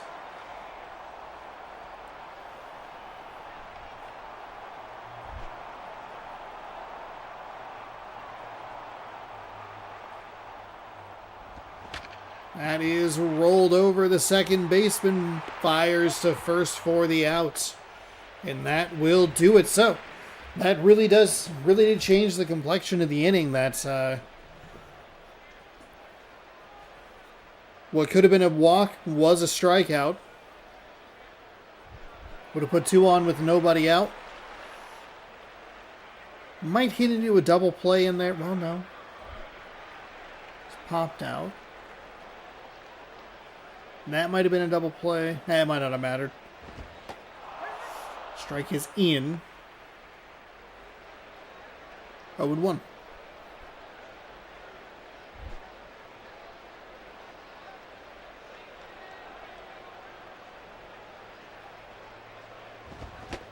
Big swing on that, and it is missed. 0-2.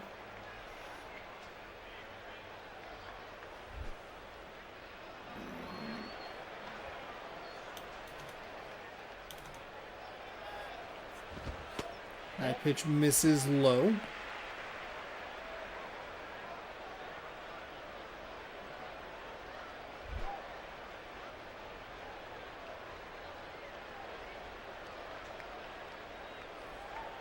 Righty winds and fires. That pitch misses outside.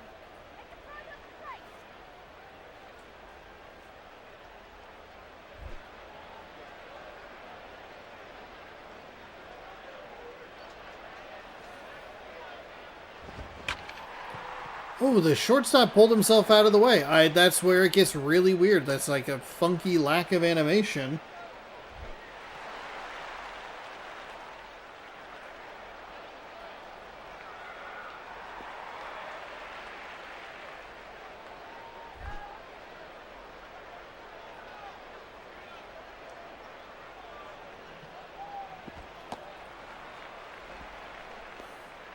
The shortstop moving out of the way allowed the hit.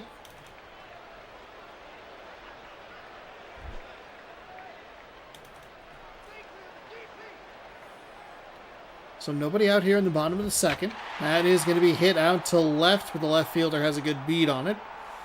Makes the kind of running, the jogging grab. I don't really even know what to call it. Alex Rios steps in. 3 RBIs and a stolen base here.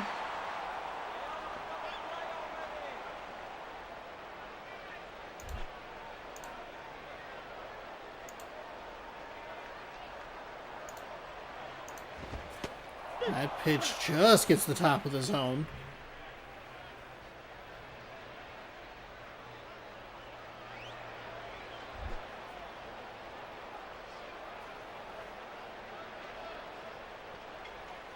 Righty fires. That one misses low and outside.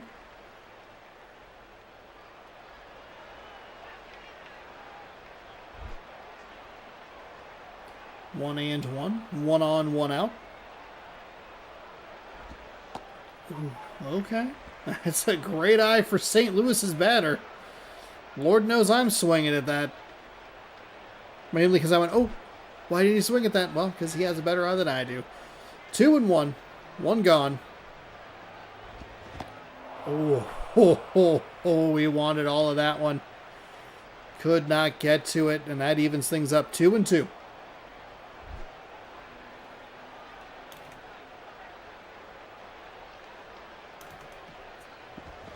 That is foul. It looks like he tripled up on that same pitch.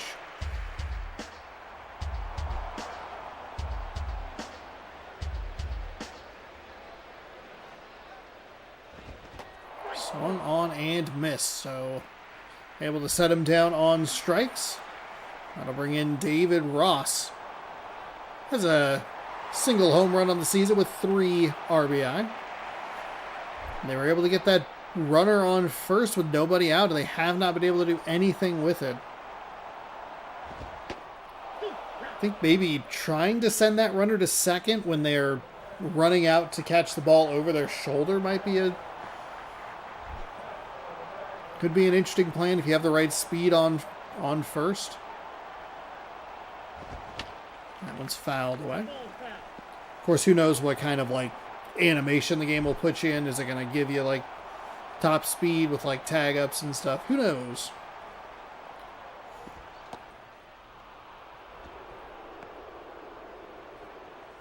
Or is it just so close to center field that it doesn't really matter?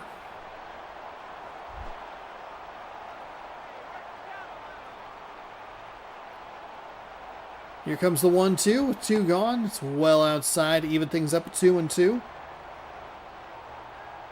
Most RBI I've seen on a single batter is 10. We saw that today. I don't remember who it was.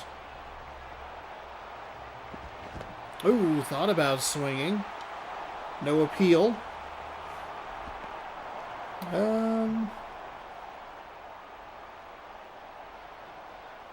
Rays, Orioles, maybe. I think it was in that game. It could also be a Red Sox Yankee. They're going for it, trying to get to second. That one's fouled away. Didn't have much option but to swing at that one. Granted, it was a payoff pitch yet again. Foul ball. Stays alive.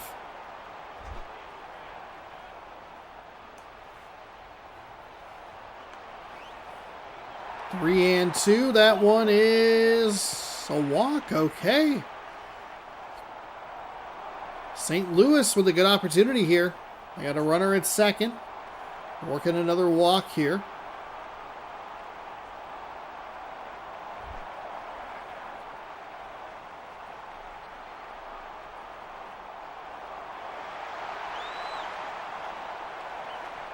That'll bring in Gloss. 2 on, 2 out.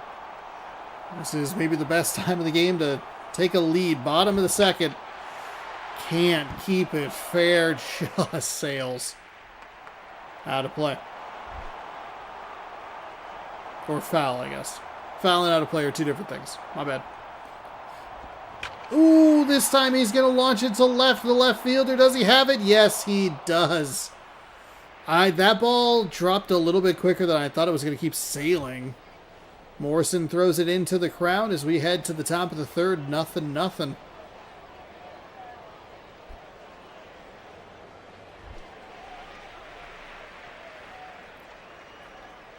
Starlin Castro.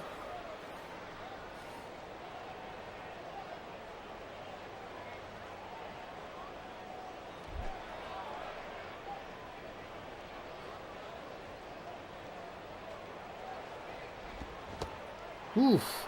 That was a very late swing from Starlin Castro.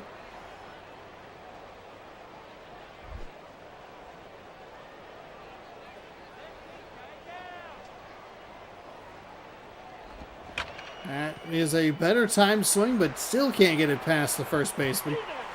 Pitcher covers the bag for out number 1. Grady Sizemore steps in. 0 for 1 today.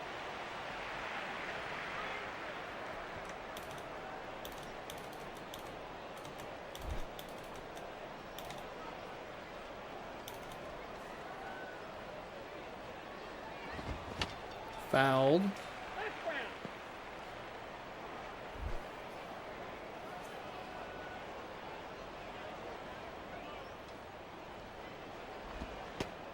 That pitch stays low. Good eye by Sizemore. It's 1-1.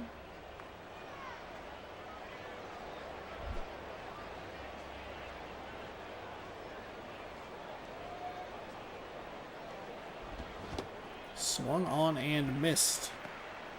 Strike.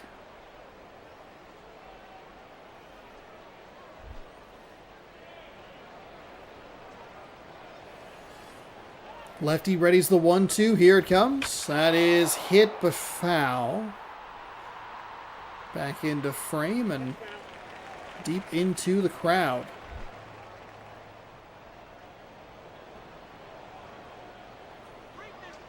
Here's another 1-2. That's up the first base line with foul.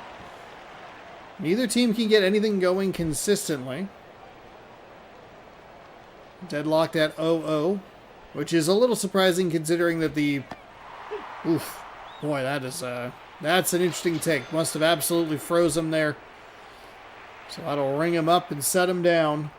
Especially considering that the St. Louis Cardinals absolutely demolished the Reds last time we saw them. I think that final score was 13-4.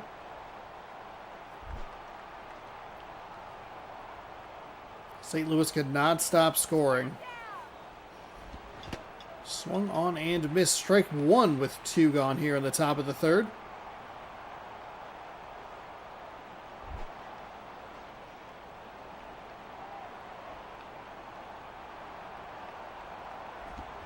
That'll be hit. Second baseman gets it over to first. That is out number 3, and that'll take care of the top of the third inning. We'll head bottom 3.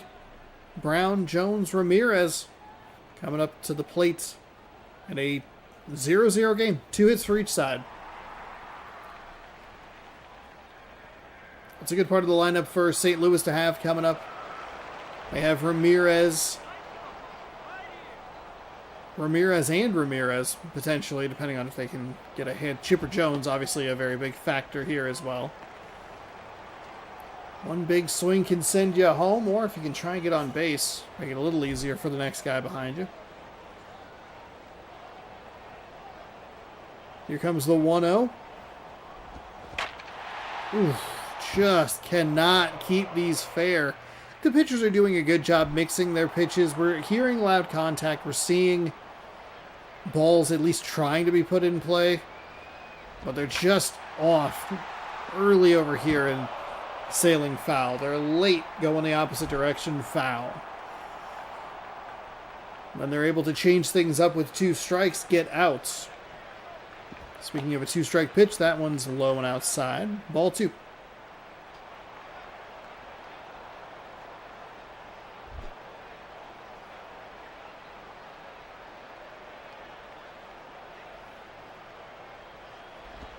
That one foul up the first base, or third base line, excuse me.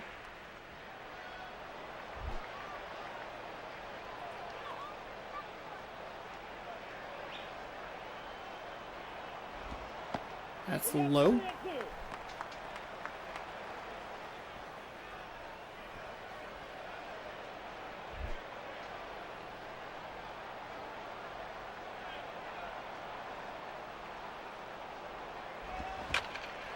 Whew.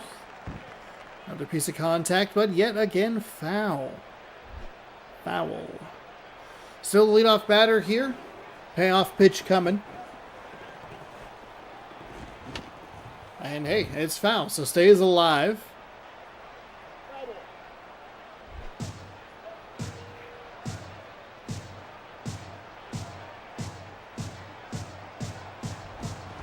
Oh, swung on and missed. A good job to mix that pitch in. He had done a good job just getting a piece of it, staying alive, and then that one came in and the timing was off. Chipper Jones stepping in, your number 2 hitter for this Cardinals lineup.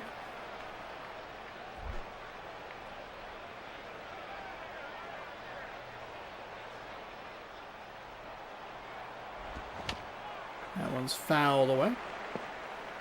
Tommy, if you've heard that before, the Cardinals foul off a pitch here in this inning. 0-1.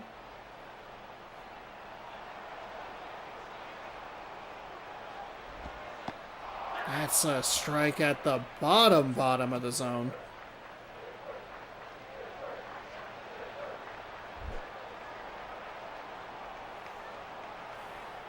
Here comes the 0-2. That misses outside.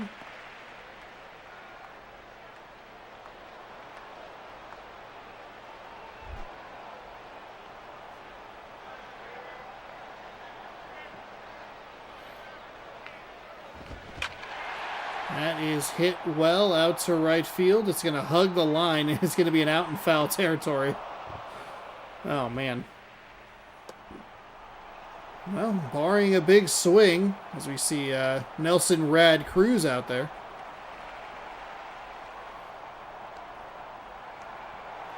Ramirez does have the single, and it thankfully reminds me that he has the stolen base, so he's been in a scoring position. I believe it came with 2 outs as well, so maybe second time through the order is what they need. That pitch outside, but in for a strike. 0-1.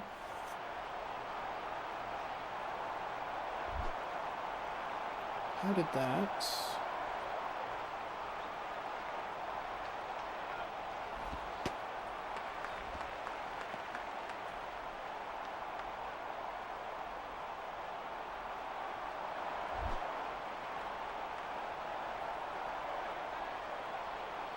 Oh, BYU ended up pulling away from Delaware. That is hit well out to left center field. If it goes, it's gone. It's a walk-off home run. Walk-off Ramirez. That'll do it. That's your ball game. 1-0.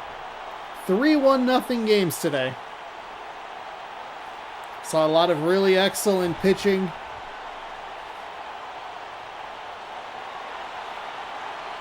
It just got out, too. Wow. Cardinals won, Reds nothing. A 2-out walk-off blast. Jonathan Sanchez is your player of the game. I don't believe that's true. Ramirez should be your player of the game. He was 2 for 2 with a single, a stolen base, and the game-winning home run. Sanchez, though, not a bad outing at all. 3 innings, 2 hits, 3 strikeouts on the day. He improves to 3-0, while James McDonald falls to 1-1. Ramirez's second home run of the season comes in a big moment to give them a 1-0 victory. Let's catch up on all the scores. Actually, we'll catch up on the scores, and then we'll bop on out of here. We get the season finale. Allegedly, they're thinking about a second season, or supposedly. For right now, though, we'll call it the series finale of Dispatch. Which I'm a little surprised that they didn't think about just doing a season 2 of it, but whatever. Options. Save. That'll be tomorrow at 6 p.m. here on the channel, so if you'd like to see the final 2 episodes of Dispatch, well, it'll be up. You can be here tomorrow at 6 and chat along with us and enjoy it together, or catch the VOD later.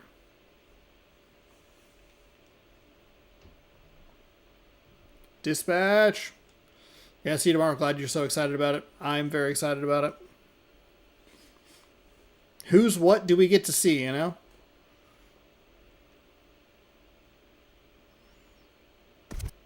Save complete. All right. Here we go. Let's wrap up today, the 16th of April.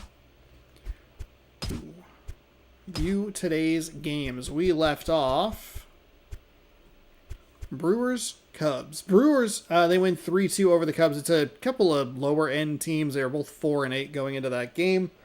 We saw the Cardinals walk off the Reds 1-0. They improved to 8-5. Athletics all over the Blue Jays 7-2 drops Toronto to 500. The Rockies beat the Dodgers 7-0. The Dodgers well under 500 at 5-9. The Padres 3-1 over the Giants. The the Tigers fall to the The Mariners fall to the Tigers. I threw myself off so bad with how I said that. Tigers 2, Mariners 0. That's all you need to know. Bam. And that gets you caught up. Like I said, tomorrow, Dispatch, 6 p.m. Pacific time here on the channel. And then we'll be back Thursday with more baseball. Friday with more baseball. Saturday, more baseball. Not a stream, but it'll be a video. Thank you all so much for watching. Hopefully you enjoyed. Good sports. Go baseball. And we will see you tomorrow for Dispatch or back here in MLB 11 on Thursday. Good night, everybody.